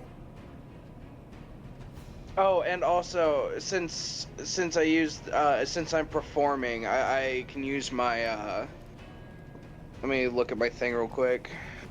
I can use my enthralling performance, can't I? You can. Oh no, but that has to be for a minute. Never Yeah, mind. You would have to do this for 6 turns then. Or sorry, 10 turns. Well, I'll keep doing that. Like, yeah, I'll just keep concentration on that. So you're just gonna keep concentration for 10 turns? Well, you know, I'm keeping concentration on it for right now because if I end on Earthly Chorus, he's no longer charmed. Yeah, fair enough. Okay, so Oh, you're wait, holding no. an Earthly Chorus. Wait, no, it's not a concentration. It ends after an hour. He's just for an hour. He's fucked. Yeah, that's not a concentration. Unless one of you guys attack him. I was saying, are you locking into using your enthralling performance? No, I'm not locking in. Okay. Oh wait, no, it is a concentration spell. I'm fucking retarded. Bad word. Yeah. You owe me $5 now. That's a swear jar. $5. You stop that. You owe Mac a Little Caesar's pizza. Yeah, I'll take a little fucking Caesar swear pizza. jar, bro.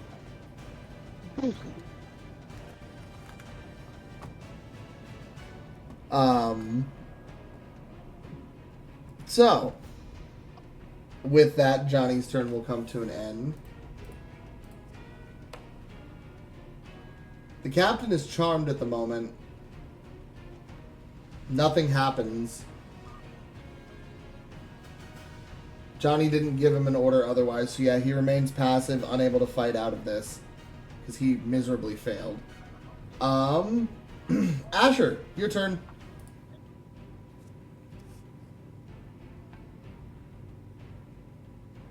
Asher would head down the stairs. Okay. For the gunpowder. Okay. So, I'm going to have you make 2 independent checks here. Stealth check and investigation check, please. Okay. Unless you're just charging in. Are you stealthing?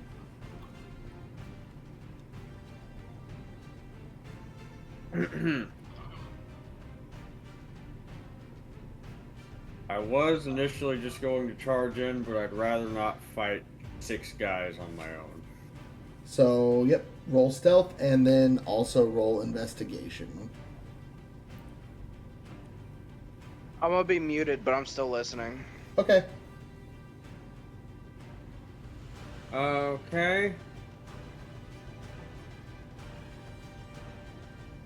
Stealth is a 17. Okay. Investigation is stuck in my dice tower. Roll- Awesome. Punch it. Oh, shit.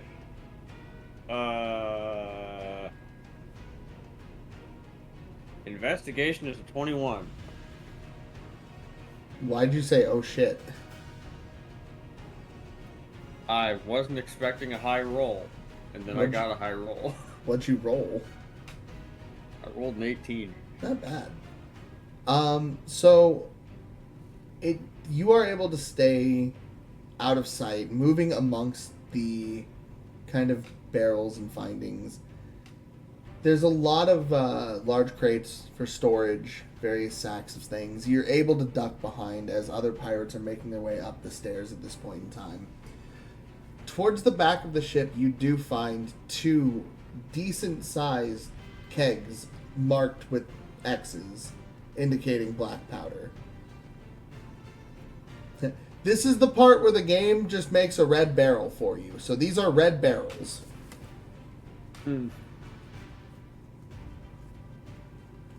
They're powder casks, so they're not like full-size storage barrels. They're mini kegs essentially.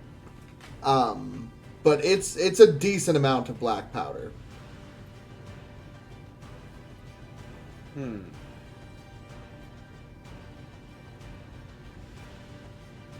Is there any alcohol around? It is a pirate ship. There is a lot of alcohol around.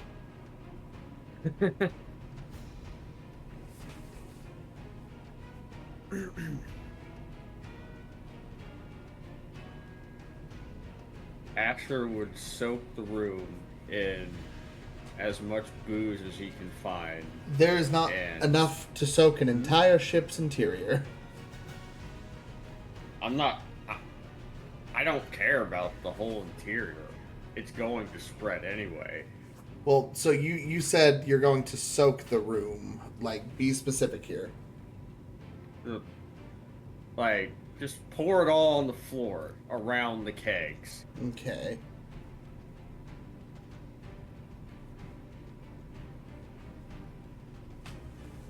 And Okay. then he would spark a keg and leave.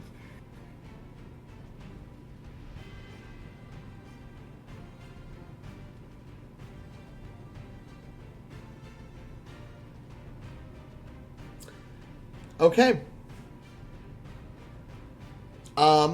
Asher, I need you to make an athletics check for me because when you light the alcohol, it does not take time. It instantly spreads the entire area that you... This was strong alcohol. Those powder kegs are both burning presently. So, Off 20. yep, you haul ass backwards, realizing that you may have less time than you thought. You dive up the stairs into a crowd of pirates. I need everybody to make a dexterity saving throw, please.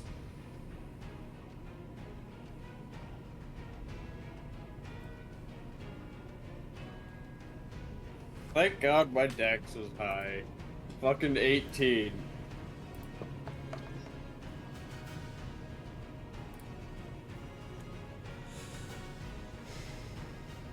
Great.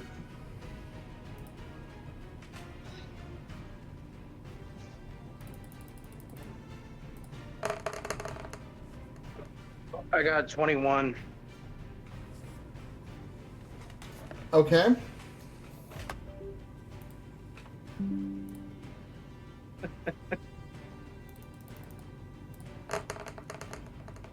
Is Amelia flying off the ship?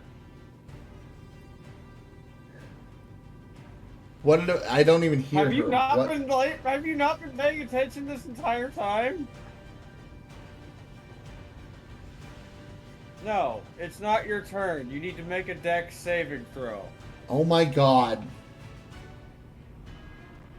If she's been zoned out doing other things, this is one of the issues.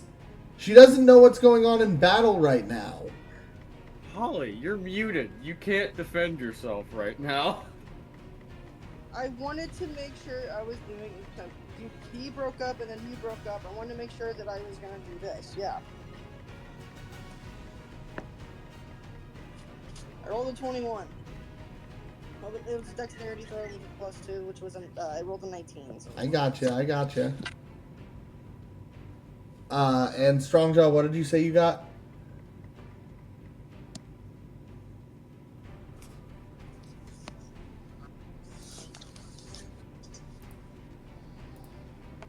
No. Oh wait. Stop it, Thunder. Okay. So, everyone who succeeded takes 13 points of impact damage and 18 points of fire damage. Everyone who fails takes a collective 54 points of damage total.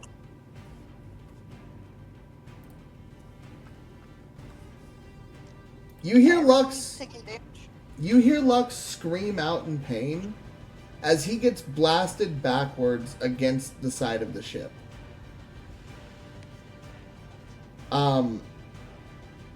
So everyone who rolled under a 17, you also get pushed back 30 feet from your present direction of the explosion. A large explosion tears through from the underside of the ship, instantly tilting the ship off its axis and beginning to sink it, as a large hole is torn through the deck and left-hand side of the ship.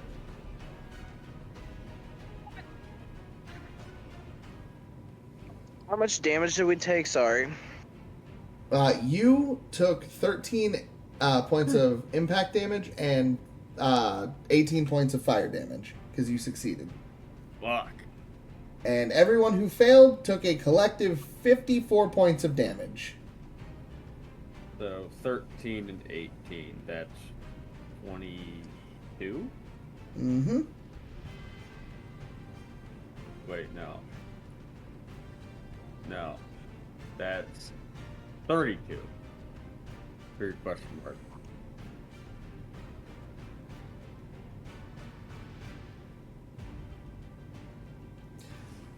Yep.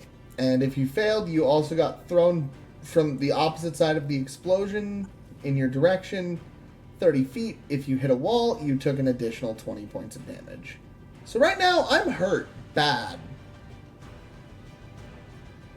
Man. I'm hurting a lot.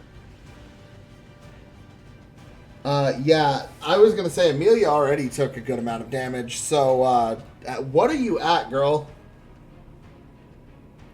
I think I'm at 50 right now. So that was counting the 40 points of damage from the muskets you already took, the 9 wayward damage, and now 32 points of damage. Yeah, I'm at 50. Okay, so you have 15 hit points? No, 50. 50. How are you that high in hit point total right now? You're a fucking druid. How do you have more health than me? Only by 1 point, but still. You're a monk. Yeah, monks are weak. I'm more confused how the druid... Ollie, what is your hit point total? Let me look real quick. Let me look again. I want to put in reference. Mine are 86. Holy shit.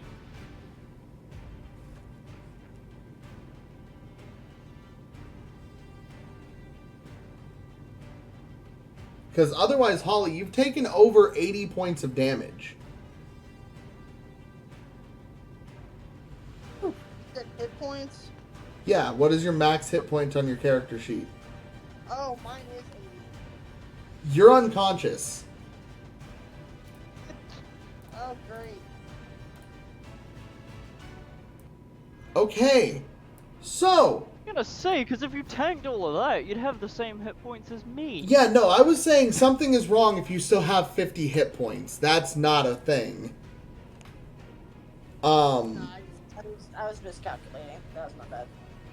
So, when the explosion dissipates, Amelia is bleeding and heavily damaged on the ground, still grasping the wound in her stomach from where she was shot, and now unconscious. Okay, get her the fuck out of here, like right now. None of the pirates survived that. The captain is still alive, but he's in really bad shape. Amelia, I need you to roll... Wow, we haven't had to do these in, like, forever. And the last time we did them, I had to do them. Yay, it's not me this time. God. Hey, Amelia, I need you to roll a death saving throw. With what kind of dice? You roll a d20. So essentially, go on D&D Beyond, and you're going to reduce your hit points to 0, and that'll put you in saving throws. How this works is if you take an attack, that is automatically 2 failed death saving throws. If you roll a natural 1, you fail 2 automatically. If you roll a natural 20, you succeed 2. Otherwise, you're aiming for the above average for a success, and you have to succeed 3 times to stabilize yourself. 3 failures, you die.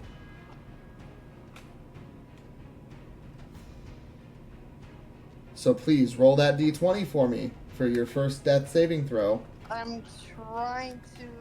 I don't know how to do this on my phone. I mean, you just take your hit points are at 0 right now. You don't actually have to do it, but you're just at 0. You have nothing. You're dying, girl. Roll your dice. Do you need me to reduce your HP to 0? Well, I'm already at 0 anyway.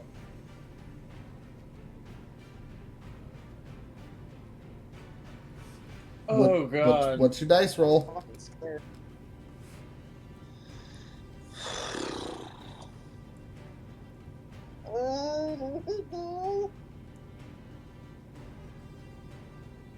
But what a way to go out, I'll say. Don't tell me. Don't tell me you nat 1. No, I haven't even rolled yet. Calm down.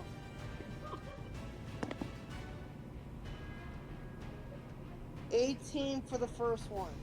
That's 1 success. Okay, that's the end of Amelia's turn. All the rest of the pirate gunners are dead.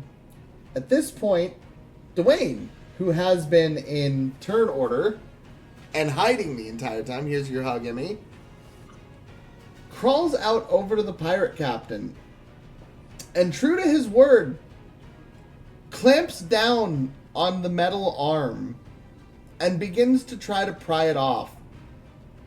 As the charm ends, he begins to scream in pain as he realizes how badly he's damaged from the explosion. And you hear Dwayne saying, "Cure me, you fuck!"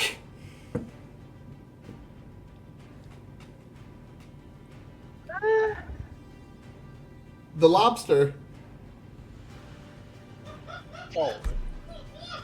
Oh. it's using the giant claws to try to rip off the metal arm.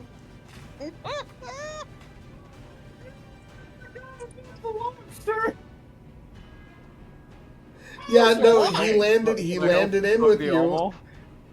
Yeah, he told you he was gonna cut his arm off if he didn't turn him back.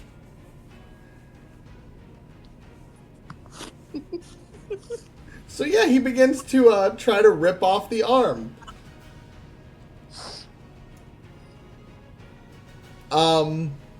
So it's Lux's turn, who is very hurt and disoriented, and has to use his action to get up.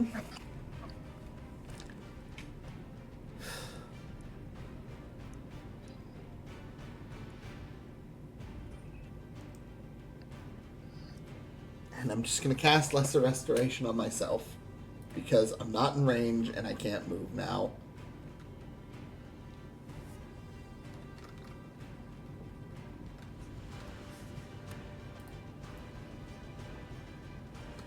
I'm not going to be able to do much here, so I sit up after getting very hurt. It's going to be Johnny, your turn. So, Honestly, Emmy, she didn't do it this time. This was Austin's fuck up. I'm going to run up to Amelia and stabilize her with Healing Word. So since you're the first one that has actually tried to move, the ship has begun to sink, and it is tilting now starboard side. Movement is I'm reduced. just casting Healing Word. Well, if you said you have to move into range, it's reduced because I don't think I do. It's now rougher terrain. What is the range on it? Let me look. But I'm pretty sure it's like if they can hear me. Okay. Well, she's unconscious right now. Yeah, but you can still use Healing Word. No, you can't use your ears when you're unconscious. What do you mean? 60 feet. Okay. So, she can't use her ears while she's unconscious? No, I'm kidding. I do have to look that up, though. Because it's been proven that people in comas can hear stuff. But no, you can cast Healing Word on someone who's in a death saving throw. We've done it 1,000,000 times in every other campaign. I've done it in this campaign even. I've questioned it even then.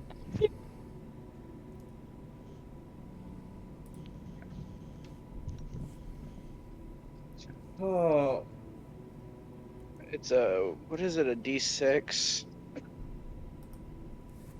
Oh, 1d4 plus my spellcasting. One. I was just looking it up. 1d4. Yeah. That's a 3 plus my spellcasting, which is plus 9.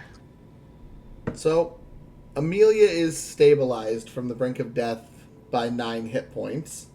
Holly, Amelia heals 9 hit points. No, it would be 9 plus 3, so 9, 10, 11, 12. 12. She got 12 hit points. Come on, you So I couldn't, have a you plus couldn't have 9. let that be more dramatic? No, what? You could have just been more dramatic about that.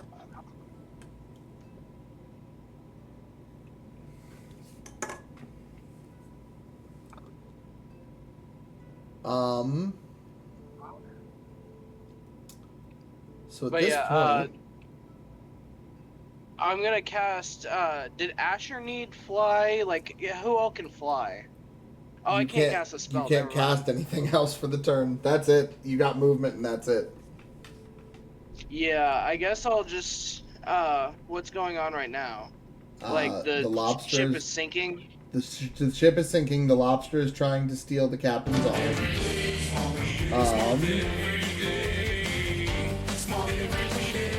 There's a giant hole in the side of the ship. Lux is pissed. And if you want to keep looking, roll a perception check.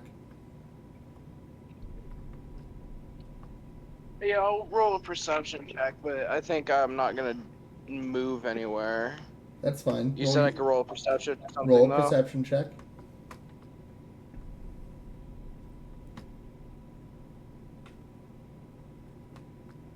Uh, 16. You don't know what it is. There is something very large moving under the water directly at the ship right now from the port side. You're cutting out. You don't know what it is. There is something very large moving under the water from the port side of the ship about 100 meters away. No, that's not good. Well, there's something big on the side of the ship. Awesome. Yeah, I'm gonna just try to get to the safest part, like wherever I would think the safest part of the ship is. So, I'm guessing the front. So you head to the bow. Yeah. Okay. And I'll end my turn there. Okay, so you climb up in the bow and try to take bracing for what is to come next. Strongjaw, you have now been drawn to the attention of something very large, rapidly moving, now about 75 meters off of the ship. What do you do?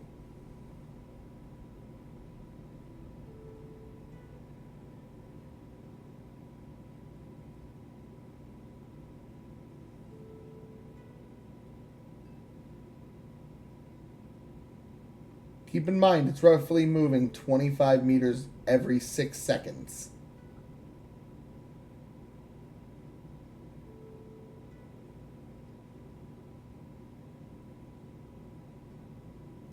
So every action taken, 25 meters closer.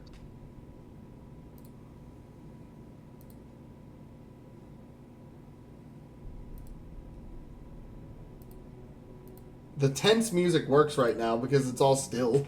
Everyone's just bracing. Oh, God. Let me do this real quick. I expected it to rock the ship, but I didn't expect it to fucking... Oh, God. I described them as 2 small cask-style powder kegs, right?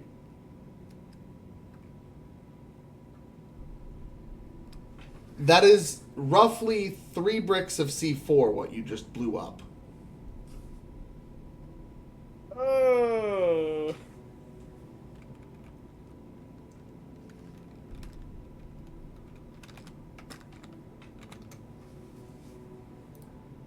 Oh, fuck.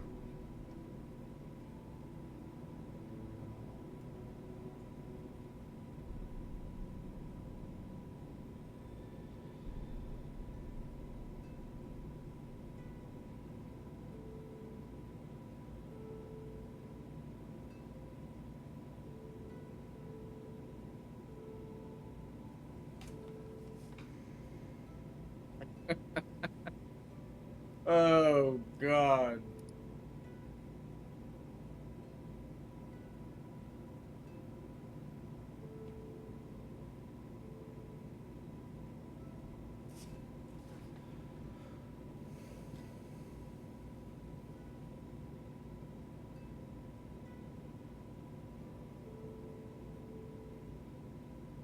Not how I expected it to go.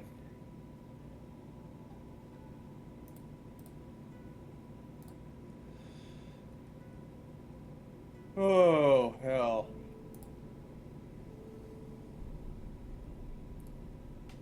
Jay went to go get snacks, so he's waiting, no problem.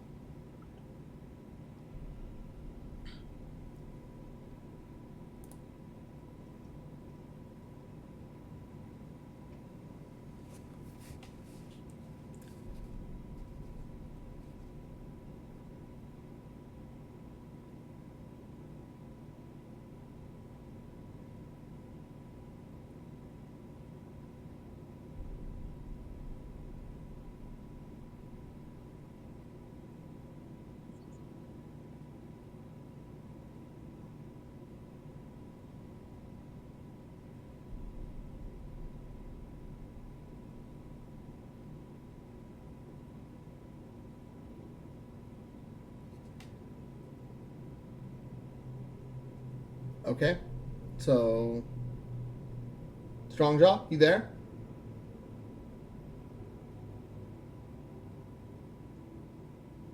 I'm just waiting on player response at this point. Izzy, you okay? Yes. Okay. It is your turn. Okay. There's a large creature moving rapidly towards the ship, now about 75 meters off of the port. Good.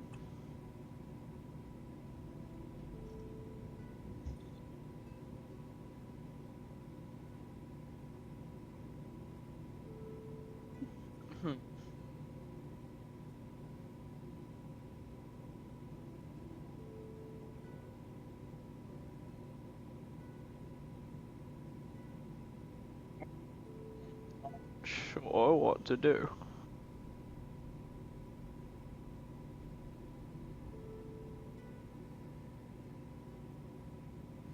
The captain is laying, still conscious, still very hurt, now having its arm pried off by a lobster.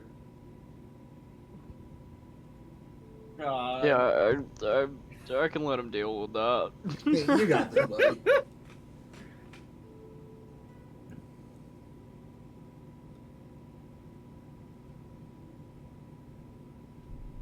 Like the humiliation of getting your arm taken by a lobster.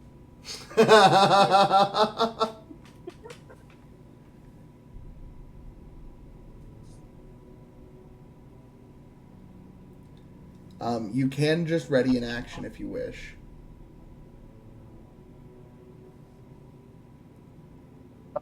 Yeah, can I just like watch for whatever that thing is?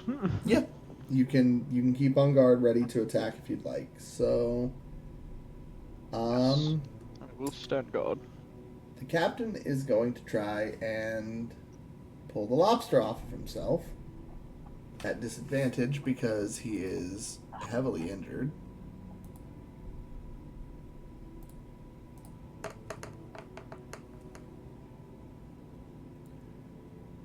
Okay. So he manages to push away and starts moving about 40 feet back, trying to get distance.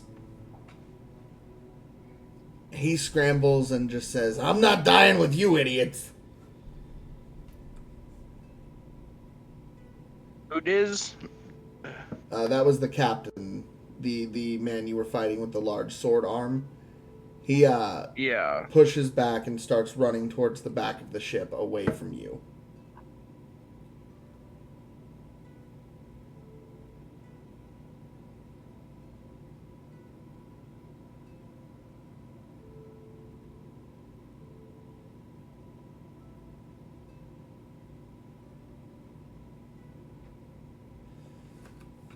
So, as he moves away from everybody, the creature under the water impacts into the ship, and everybody needs to make a dexterity saving throw for me.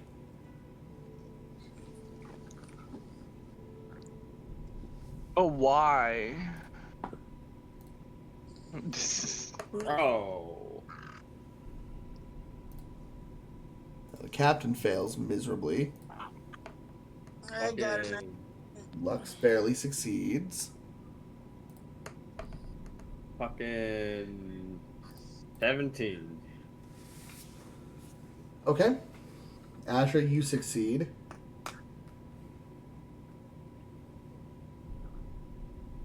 Uh, 19. Okay. Strongjaw, what'd you get for your dex throw?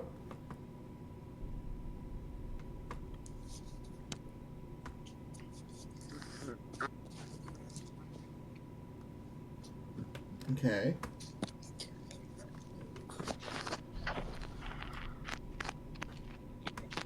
$17. Okay.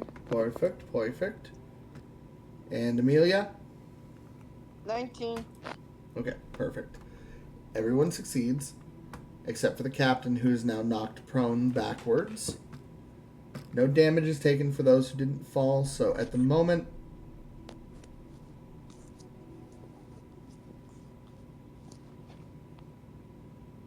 For a moment, there's an eerie calm that happens after the impact, but then suddenly from the other side of the ship, a very large, wide mouth, in the style of a great white shark-style megalodon, jaws wide open, lunges towards the deck of the ship. I'm sorry, did you say Megalodon? A megalodon.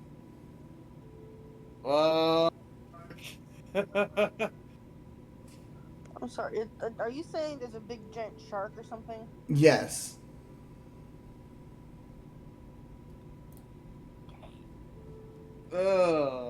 Awesome.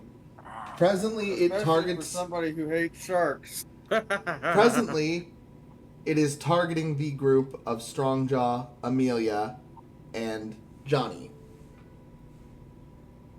Cool. So I need the three of you to roll a d4, please. And this will determine who it's going after. If anyone rolls a 3, I hate to tell ya, it's you. What is it? If you roll a A 3 D4? on a d4, yeah, roll a d4. I got a 2. Okay? Yeah, I got 2 as well. Okay? It's like my little what's it, prism little triangle. It's thing. it's the pyramid. Yeah, it's a triangle. And whatever lands up top is what I get. Yep. I'm sorry, I don't understand this dice.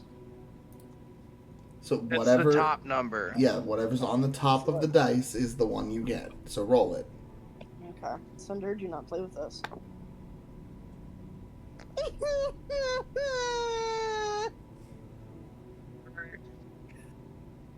I got 1.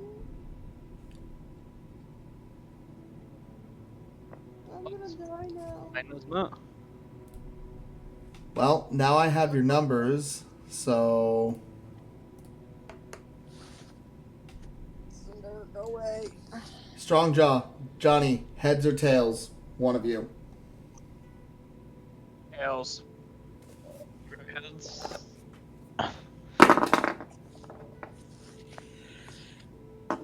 Sunder, why is it that every D&D you have to come in here and try to give me a cuddle?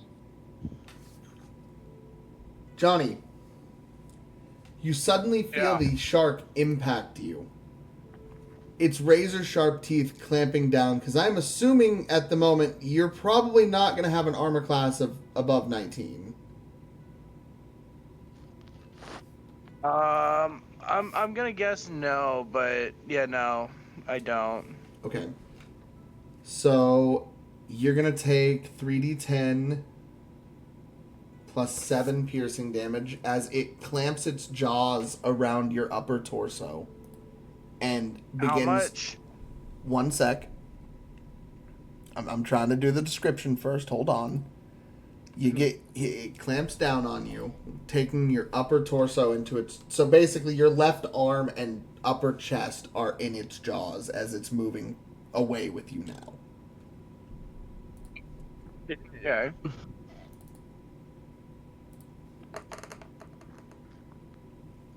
You take 30 points of bite damage, so piercing damage from the teeth, as it begins to drag you under the water. How much did you say? 3? 30 points of piercing damage. Ooh. Ooh.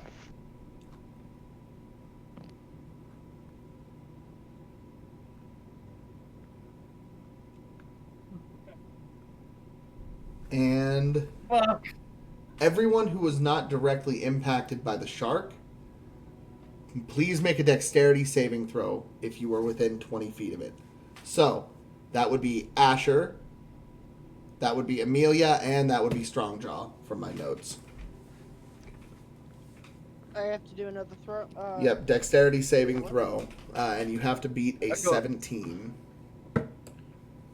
Yeah, have to be what? 17.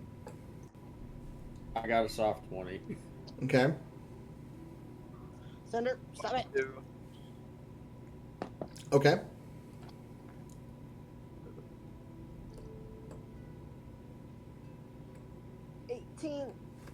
Okay. Everyone succeeds, takes... Let's see.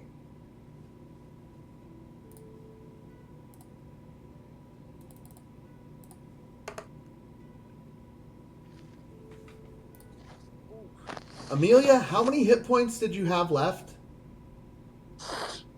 You got healed 12, right? Yeah. It dealt 24 to anything that failed, meaning it deals exactly 12 to those of you that succeeded. You are knocked back into your death saving throw as you fall unconscious for the second time. I was gonna heal myself. Mm. I had a health. More. I have 2 health candies. I feel so bad right now. Like shove them down your throat like Sook But on his this is- fingers, like. Where's Coda? God damn it! Coda, wherever you are, get the fuck out here! Oh no.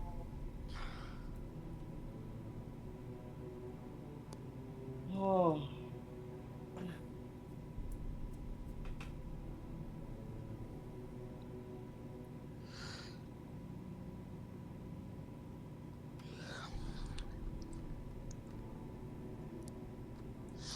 Amelia, Yeah.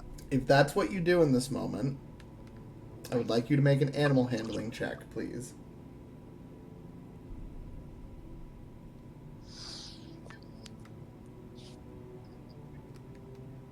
Animal handling check. How do I do that? Do I just like... You have a stat called animal handling. Okay. So you'll just Okay. roll with your bonus, so a d20 plus whatever your animal handling bonus is. I'm gonna go ahead and roll. That is a 15. Okay.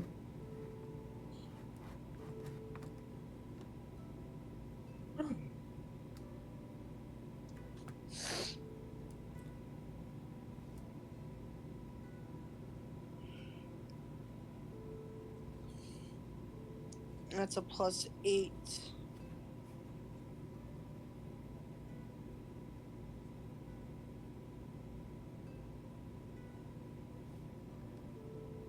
$22.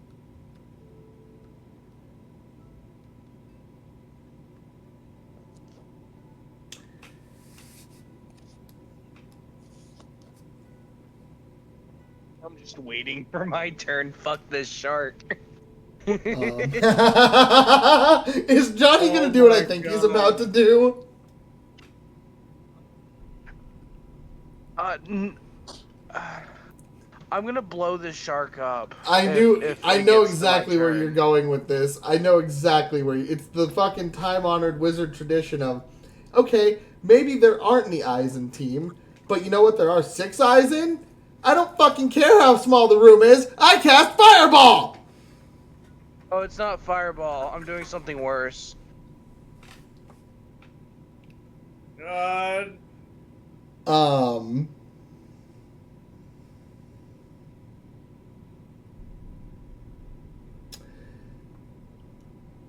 Amelia, Yes. as you fall unconscious, you feel, or you reach out to Coda one more time just as you fade. You do feel something in response. Your vision, Coda one more time. your vision fades to black, but suddenly through his eyes, you are watching as he moves. From his point of view, what you see is waves speeding by you as he runs somehow over the water, getting closer and closer to the ship. You see the ship off of its axis to the side now, a great impact where the shark had taken a good bite out of the side along with Johnny. And yeah, he's moving fast. He's coming. You can see that. But shortly after, your vision completely fades to black again. Asher, it is your turn. Okay. Christ.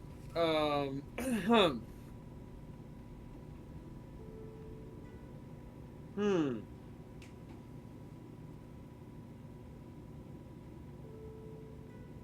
So, I probably can't use my full movement to get back onto the, top of the ship, can I? Right now, you are at the bottom of the stairs, and there is water up to your waist already. Fuck.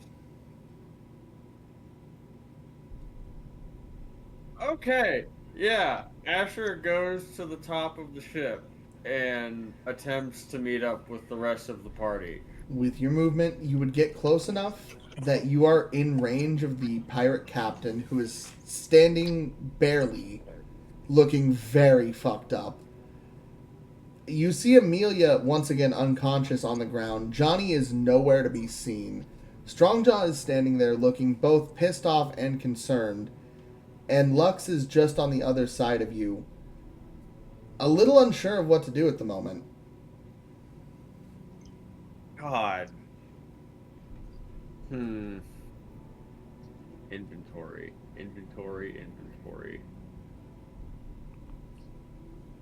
Yes. Nice and bear. My goodness. I have a really dumb question. Go ahead. If I intended to yeet an item at somebody, specifically intending to get it into their mouths, would it take effect? If you are asking me if you can fastball special a candy into Amelia's mouth, no. Say again? If you are asking me if you can fastball special a candy into Amelia's mouth and have it take effect, no. Yes. No. No? No. Yeah, as a DM, I would say no too. You would just hit her in the face and kill her. You realize that, right? God damn it. Thank God he asked before he did this. If you hit her with anything, even a fucking rock right now, it's 2 failed death saving throws.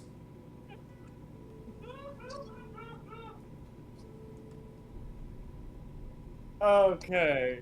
Thank God I asked then, because otherwise Amelia would have actually died. Oh. Man, imagine after all of the group therapy, you're the one that would have come back and fucking actually killed her.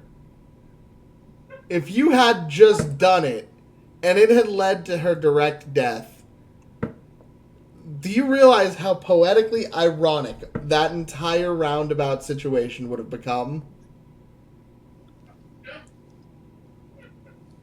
In the back of his head, all I can hear him say as he's about to chuck the candy is just, "Remember when you slapped me in the face?" No, die, bitch. God. Okay. I can't do anything to the Megalodon yet, right? It is actually... So when it jumped and bit Johnny, it dove over the ship and back into the water on the other side. So it and Johnny are currently submerged? That is correct. Okay. So, what I'm going to do is, since I'm within range of the captain, I'm going to attempt to trip him again and then hit him with my staff. Go ahead and roll for strike. And that's plus strength.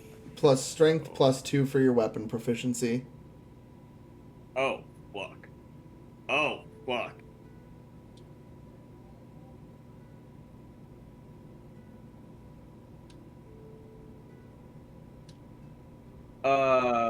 Does a 30 succeed? Absolutely. So was that with a natural 20? That was with a 19 plus my Okay. modifiers and the 2. Lethal or non-lethal damage at this point, because, like I said, he is already extremely haggard.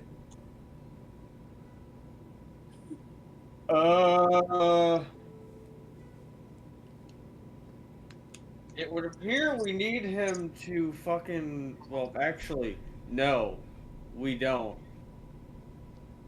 Fucking lobster guy's still alive, right? And fucking clenched to his No, he's arm? not. He got pushed off, but he's still there. Yes. Okay, yeah, no. I'm gonna just fucking kill this guy real quick.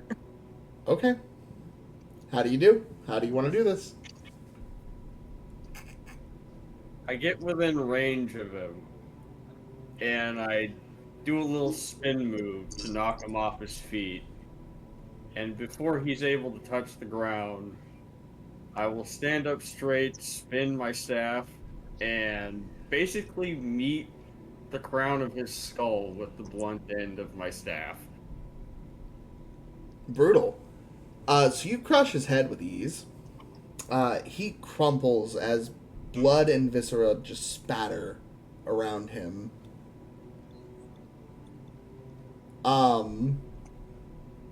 And with that, Amelia, go ahead and roll me a death saving throw, please. Oh God. Roll that one. Roll that one. Don't make the Stop. joke. I have a 15 right now. So that is one success.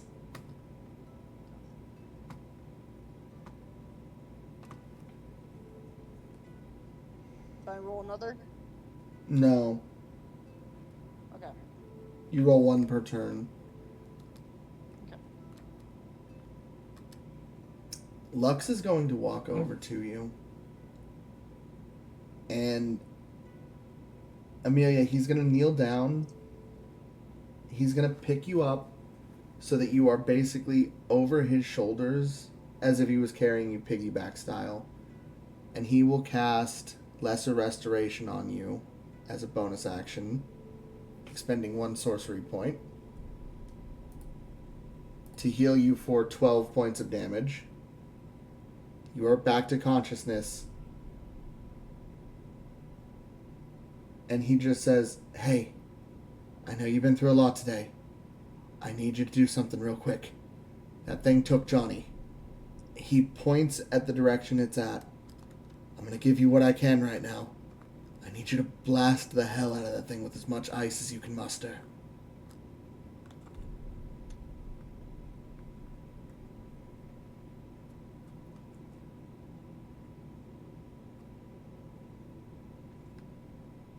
Am I the only one who only heard half of that? Some of them have stream pulled up for this reason. Yeah. I mean, I had stream pulled up, but it's very quiet on my end on that. So it's really hard. I have to try to... He says he picks you up like Right. piggyback style. He heals you for Yes. 12 points of damage, and he says, 12 points. Okay. "Okay, I know you've been through a lot today. Just do me one favor. That thing took Johnny. It's right there." He points to the direction you can see it moving under the water away. And he just says, "I need you to blast that thing with as much ice as you can. I'm going to do what I can to supercharge you here." Alright, so I need to use some type of ice power. And a spell circle will appear under the two of you. A silvery ethereal spell circle as he casts it with reality magic and a union is initiated. At this point in time, What kind of spell?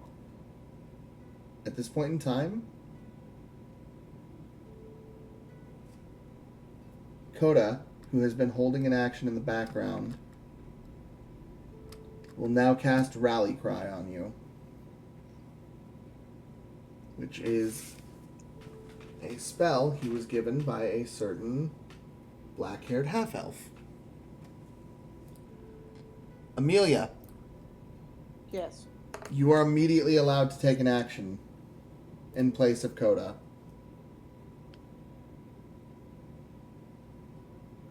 I'm trying to think of what good ice spell I can do.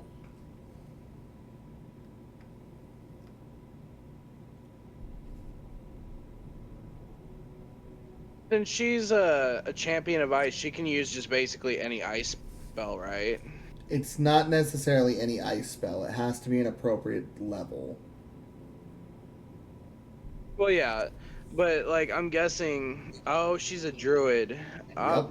But she'd have enough spell slots for like rhymes binding ice or something like that. Well, or we can just roll it as a elemental-based attack, which would be based off of Arcana. Because remember, create ice is just one of your default abilities.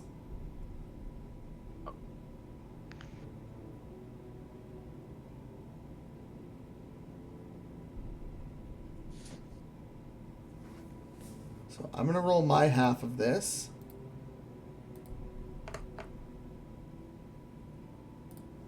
Okay, there's no spells. I'm going to expend a lucky. That's much better.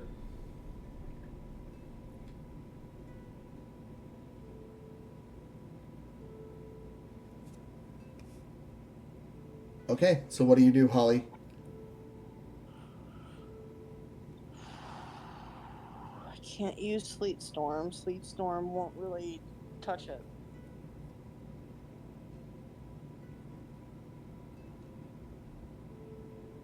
Because that would just cause some type of blizzard. What I need to do is hit that. You hear a voice, gentle, calm, beautiful. My child, your bow.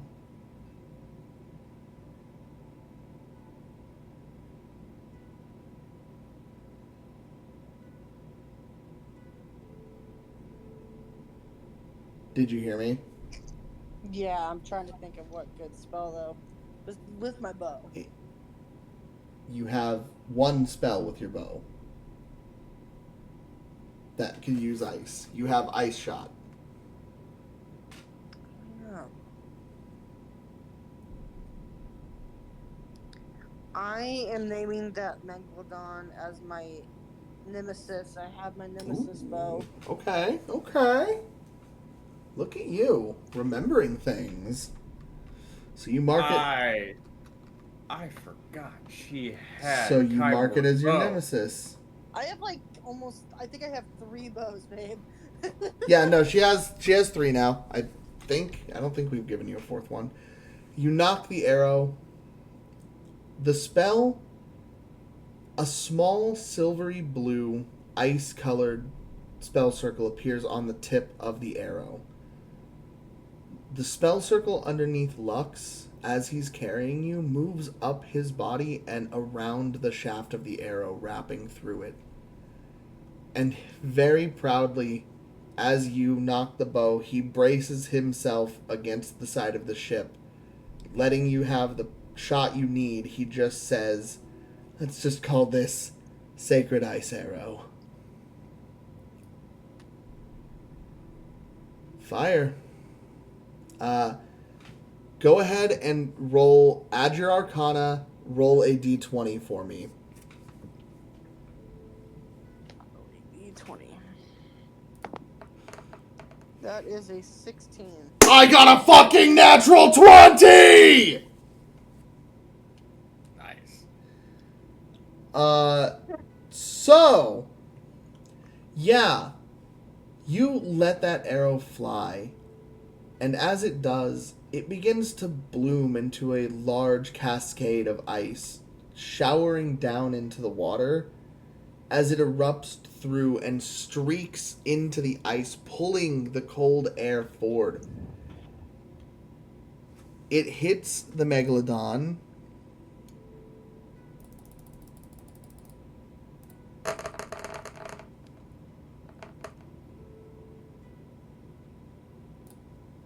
42 points of piercing damage. And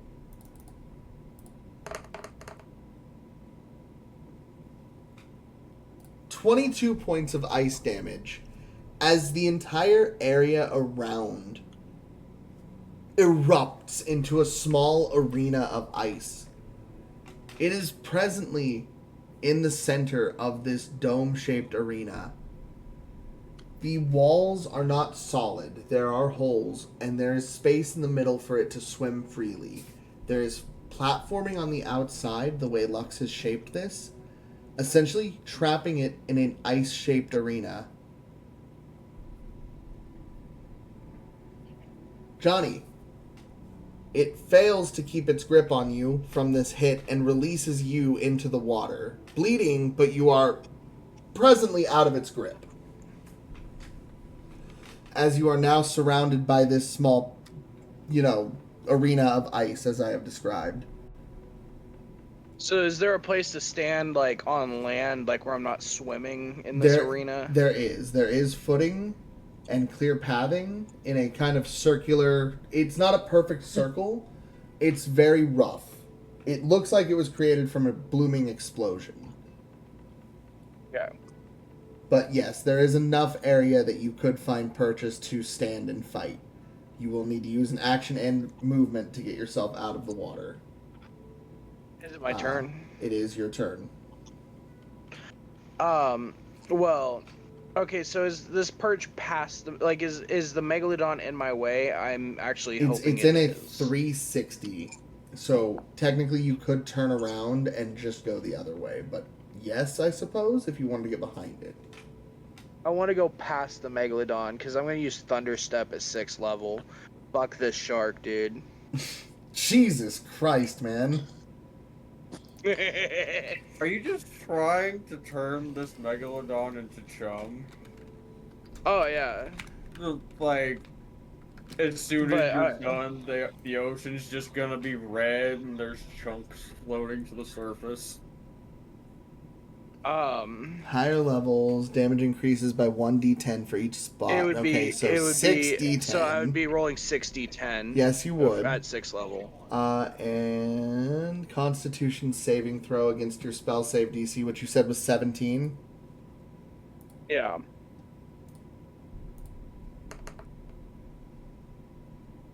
Okay, so it rolled 10. And a Constitution of +6 for its saving throw. It fails by 1. Please roll 6d10 damage. I can do that if you would like. No, I've got Google Dice. Fair enough. They're actually nice to me. And you are able to move up to... Can also teleport one willing creature of your size smaller than you who is carrying gear up to its carrying capacity. So, 5, 6. since you're the only one in the area, I'll just say you can teleport yourself in this case. Since you are one willing creature.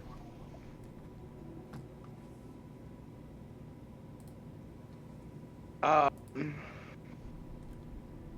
takes 49 damage. Fucking shit. Everyone in the nearby area hears a ripping thunderclap out of nowhere echo through the sky. The shark reels out and dips down into the water in pain.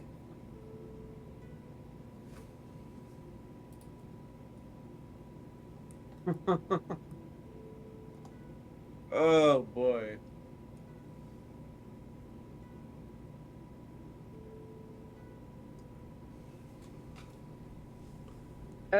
Also, Johnny, let me look at something real quick. go ahead.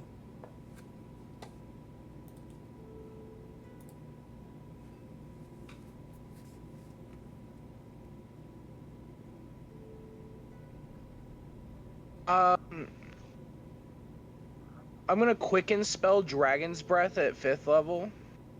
Okay.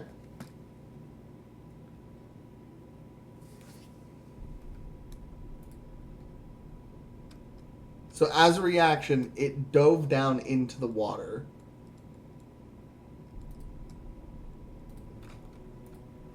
Yeah, but I could still probably hit it with Dragon's Breath. I mean, look. I'm looking. Calm down.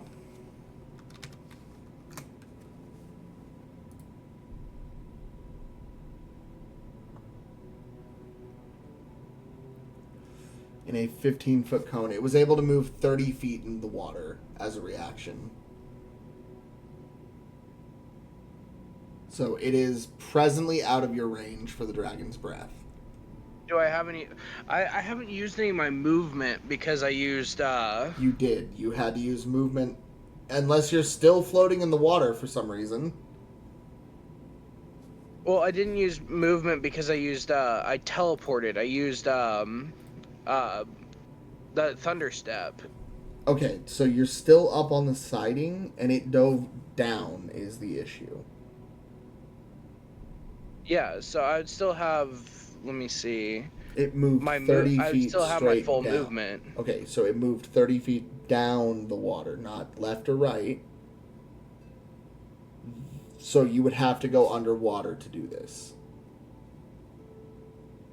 Could I move 30 feet and then quicken spell a Dragon's Breath? Because I have 30 feet of movement. Hi, Emmy. In water, I guess you can move fucking 15 chat feet. hasn't updated. Oh, wait, but it would be half in water, but I'd still be close enough with 15 feet of movement. You would also be 15 feet underwater. Yeah, I would have responded That's to you fine. a hell of a lot earlier. That's fine. I'm Oh. fucking with this shark. Okay.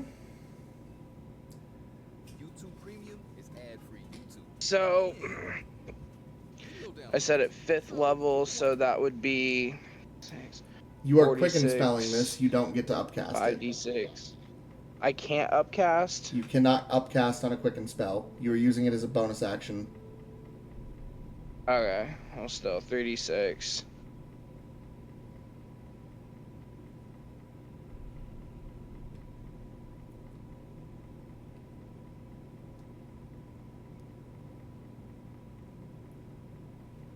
This is a shit show.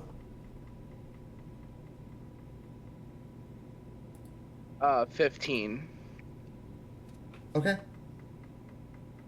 So it takes 7 points of damage. Johnny, you are now submerged underwater. And what is your Constitution score? My constitution? Yep. My save modifier or score? Score.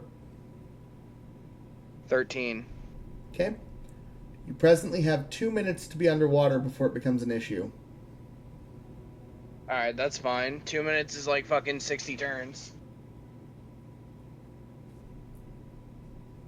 No, that would be... That's if you can continue to hold your breath as well. Yeah.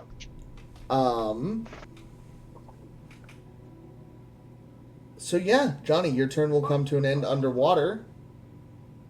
Strongjaw, this now makes it your turn.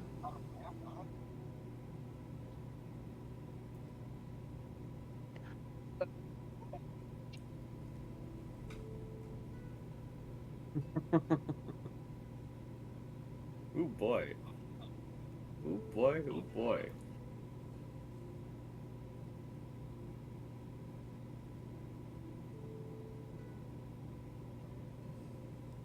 What you gonna do, dwarf?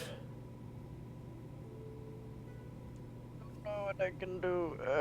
Fuck. Above game, I do have a question because I forgot. Go ahead. Using Sunbeam/Moonbeam, Sunbeam and Moonbeam the are beam, different. It's... Huh? Sunbeam and Moonbeam are very different spells, but go on. Well, fucking Sunbeam, the one that I can use. The beam itself originates from the weapon, right? No, it originates from the palm of your hand. The palm of my hand. Got Mhm. it. That's all.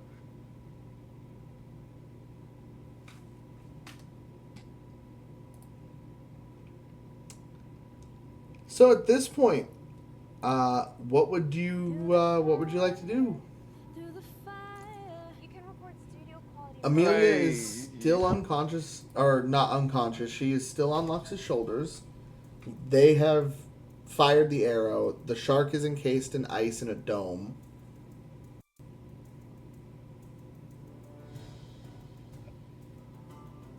Can I attack the shark at all? You're going to have to fly over there and make your way into the arena. Essentially, that spell that Lux and Amelia cast left behind an arena of ice to in.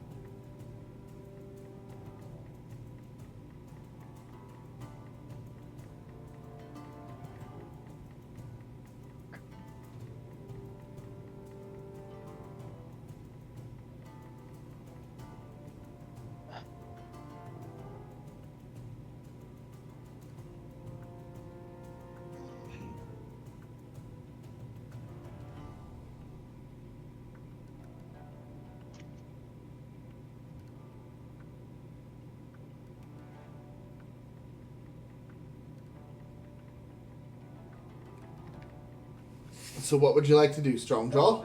Fucking Go ahead. go over there. I have no way of.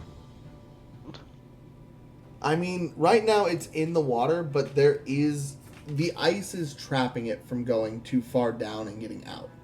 Right now it is basically trapped in a large sphere of ice with areas to fight it.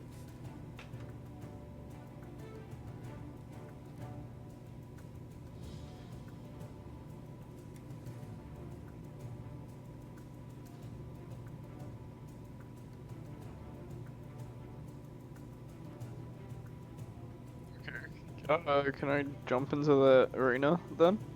Yeah, you can take flight and start moving towards the arena. It's going to take Yeah. just 2 turns to get there, so you're able to fly pretty close to it, but not quite make it in. But it is enough to see into the arena, and I can let you make a perception check for me, please. Perception check? Mm-hmm.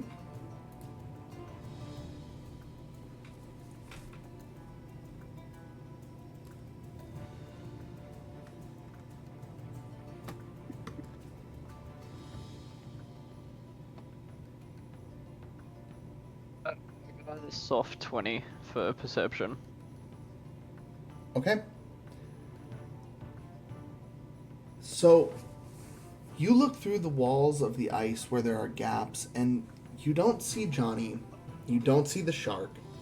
What you do see standing on the ice right now is a feminine figure in a dark, shrouded style hood and cloak, wrapped tight over her body, concealing all features. The only thing you can really make out is that there are long, flowing bits of hair hanging down over her shoulders. You see black and green at the tips. She is casting something presently into the water, and you're really not sure what she's doing.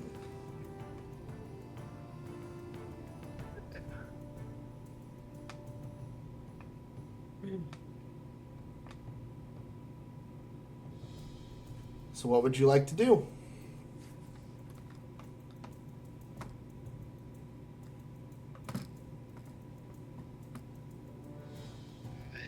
I don't fucking know. You kind of just stare, you take note of this, and you're like, what the fuck is happening? Yeah, pretty much. We just blew up a pirate ship, we're fighting a giant shark, and now some bitch is here. I think I know this bitch. Asher, your turn. Oh boy. Who's your fucking gone? I believe I'm still on the ship, so Asher would make his way to the ice arena. I'm sorry, Strongjaw, you did use your movement to get there? Did you want to make an attack? I apologize. You seemed unsure. Yeah. Okay. No. Okay, so you're just gonna lay in wait. Asher, what were you about to do? I believe Asher is still on the ship, so he would make his way to the ice arena. It's about 85 feet away from the ship, or 85 meters away from the ship. You would have to swim because you no longer have the ability to fly.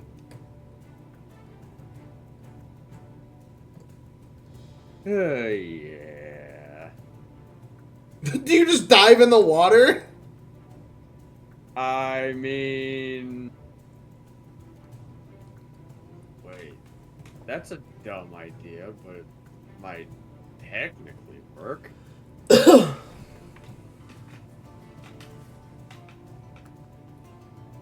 Yo, Water is Supreme! matter. Ice is also matter. Could I not just use matter magic to try and create a path? You could solidify the state of water to make it dense to potentially walk on it. You cannot transition it from one state to another, though. Yes, Asher would use matter magic to solidify the water and make his way toward the ice arena. You're able to focus on a small 5-foot cube. It condenses the block of water below you, and you rise up and begin to kind of move forward, levitating the block of water. How are you feeling? I'm feeling great, man. We're running D&D right now. It's awesome. How are you doing? Asher, you make it about the same distance as Strongjaw, and you get to roll a perception check now, please. And fucking... How you been, Supreme? It's good to see you, bro. 17. Good, good. So at a 17, you would see pretty much the exact same thing Strongjaw saw, no more or less. You see a woman, tall in figure, very clearly a woman, even though everything is masked under the dark cloak and hood. You only see bits of the hair and a small portion of the face. The hair, long, thick, black hair draping down the chest and shoulders.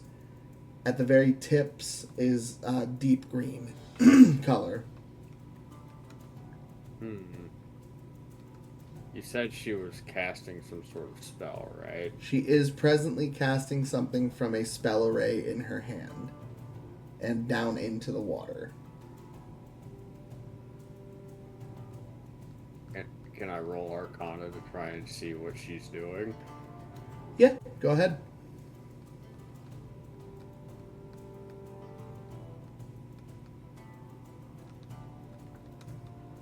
Fucking... Where is it? Where is it? 18. With an 18, you're not sure exactly what she's casting, but you know it to be in the nature of transmogrification. Transformation magic of some kind.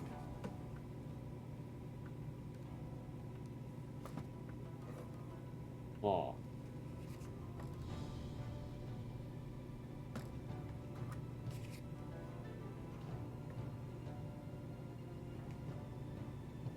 Am I able to tell its target?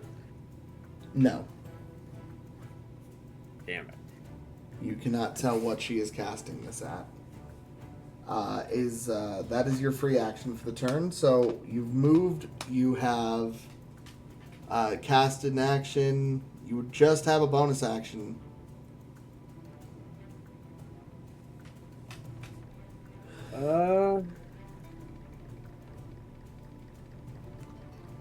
The only Dicey! other thing I really wanted to do was hold an action. Okay. Yeah, you can go ahead and choose to hold an action. What is going to be the trigger for you releasing this action? Hope D&D is going good. It's going so good. Go ahead. The Megalodon breaching the surface of the water. Okay, not a problem.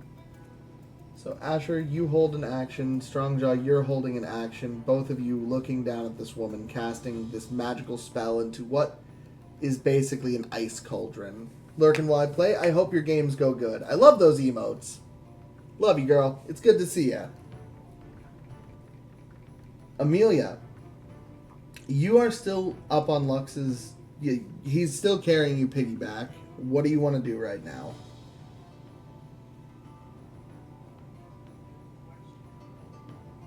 You're muted. You're muted. Sorry, I had gone to the bathroom like 5 minutes ago. Well, 5-10 minutes ago. Forgot I was muted.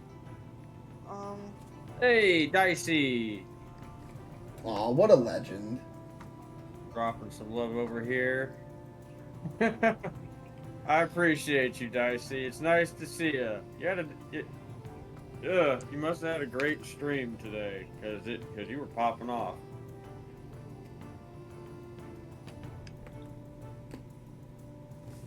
Okay, question is, am I conscious?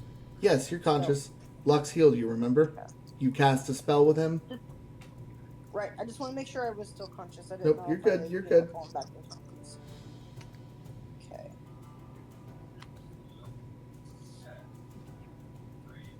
I am getting low on spell points. That's the next issue that we're going to have to face here.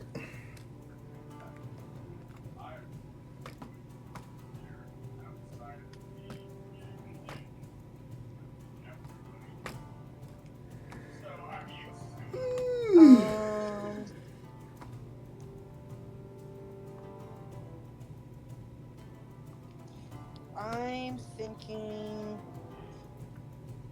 Where's the megalodon? Is it still like it's still? It's correct? underwater. You're not sure where, and you can't see it from where you presently are outside of the ice arena. You're still on the ship. Okay.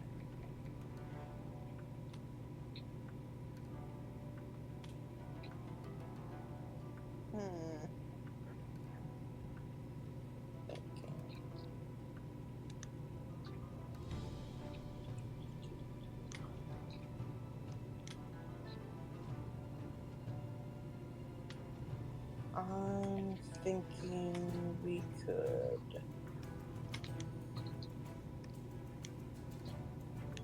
Or I could, technically.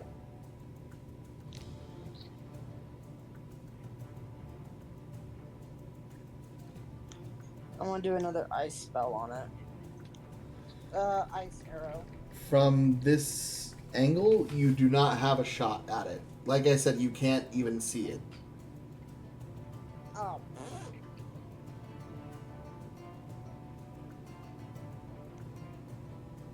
So you would have to make the 85 feet or meter trek across the water to get an angle at it. Okay. Dun dun dun dun dun dun. What to do?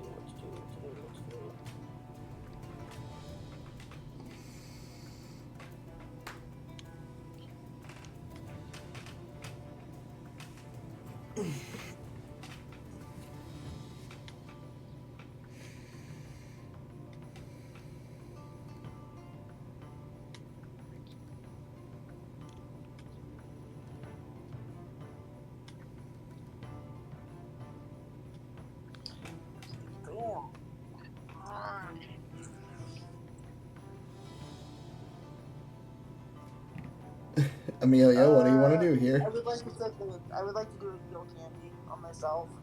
Okay. You have lesser or greater. So which are you going to use? Which one do I have?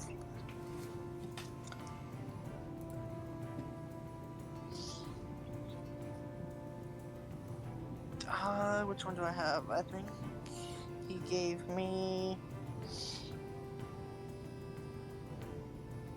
It's in my inventory. Where to go?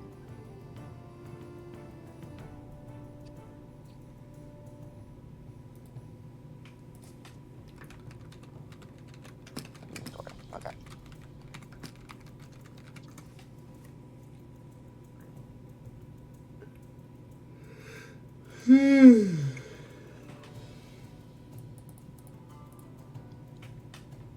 Whatever was the big candy, I can't remember which one. So greater healing potion or greater healing Yes. candy. Yes. Okay, so you heal 19 points of damage. Okay. So is that 12? 12 plus 19 is Wow, the fact that I cannot do math off the top of my head right now. 31. Yep. Okay. I can still do an action, correct? Yes.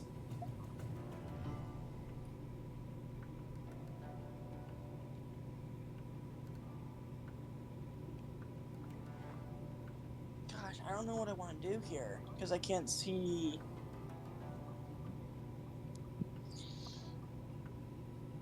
Okay. Am I able to get off of Lux's back? Yeah, he lets you down.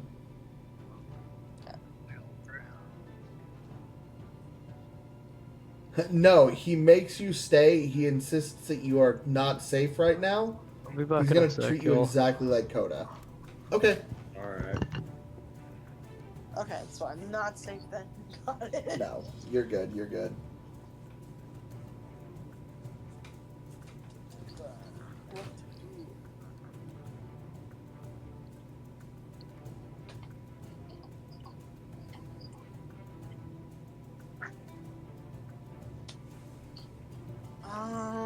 Dun, dun.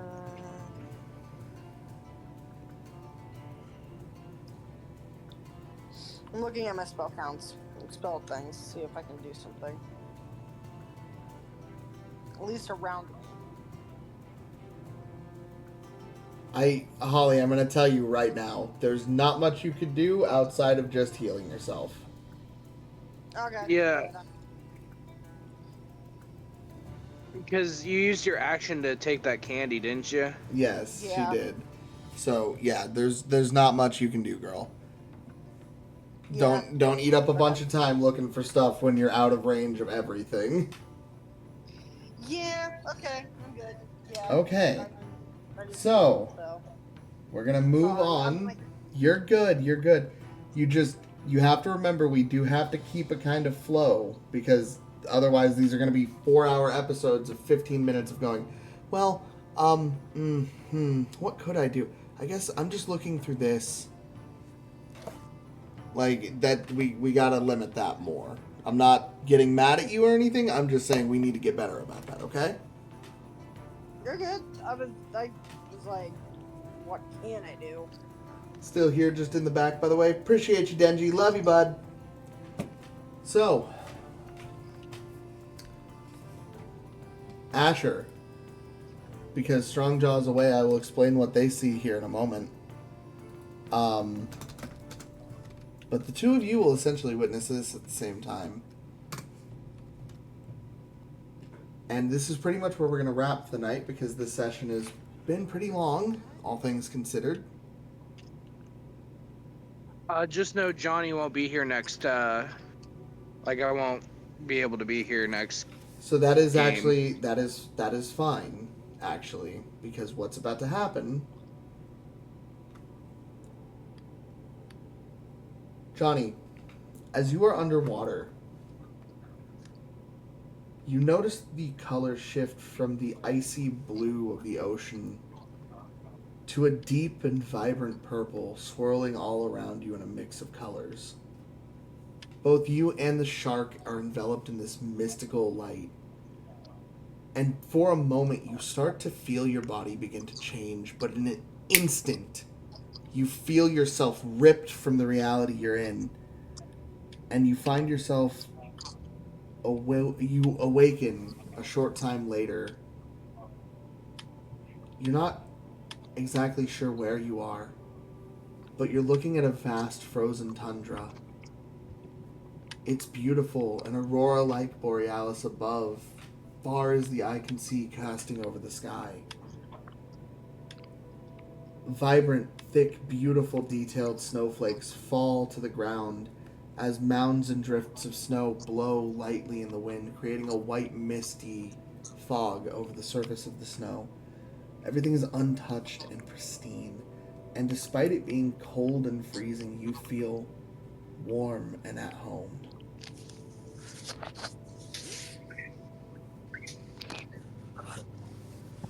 Johnny, for now, you are out of the turn order, and we will get back to you shortly, my friend.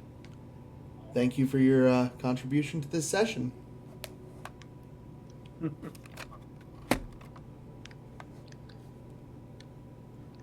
Interesting. As for what happens to the shark, and Asher, what you see as a ripping crack of thunder erupts and strikes the pool of water in the center of the ice arena. You watch the water take on a deep, vibrant emerald and purple, swirling all around in different colors. You hear a deep roar emanate from underwater that does not sound as the sharks did. It sounds different. As suddenly there's a large pulse. Portions of the water shoot up around the arena. A large ripple expands out from the diameter of the icebound arena. And from this impact, I would like you, Asher, to roll me a perception check.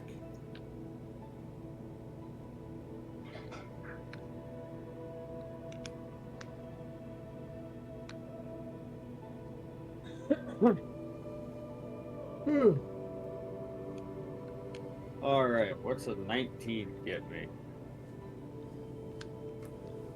As the pulse of magical energy rips through the atmosphere, you brace yourself just enough to keep an eye on the woman completing the spell as her hood is blown back. And on a 19, you get a very clear facial reading. For a moment, just a split moment before she grabs the hood and pulls it back over her face, you see older, more defined, definitely elven, streaks of green hair running through the black all the way down to the tips. A woman who looks strikingly like your old friend, Lux.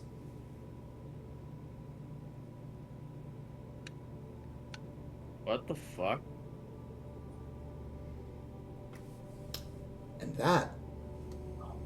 She looks like who? She looks like Lux. An older Lux. Like a more feminine eye, you know. Not quite the same, but there's a very heavy resemblance.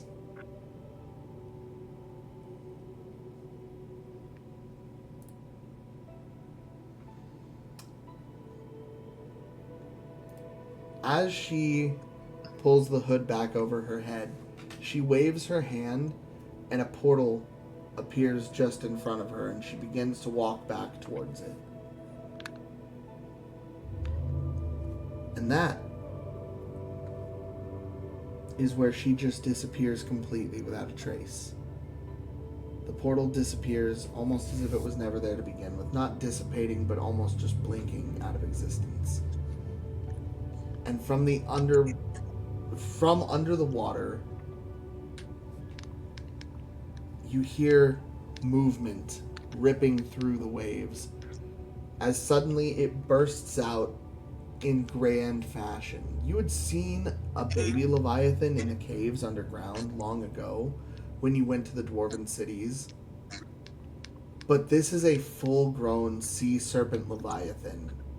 Length humongous. It is almost as big as the baby Kraken that you had all fought previously.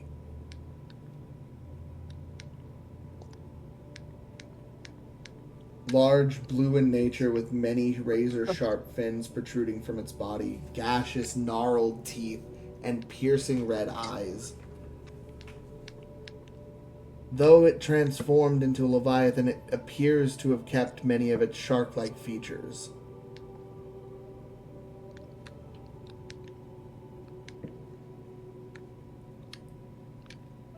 Christ. The arena splitting into 3 large chunks that slowly begin to drift apart, but not fully, eventually stopping in motion, creating a spacious arena around the Leviathan itself. And that... I'm sorry, did you just say a fucking Leviathan? Yes. I'll explain when we cut what happened in the wrap-up. That is where we're going to end this day's session off, my friends, in a tale best told by dice rolls. Well, a lot just happened. Thank you all for once again joining us. This will be uploaded quite quickly, and I'll see you guys next Thursday.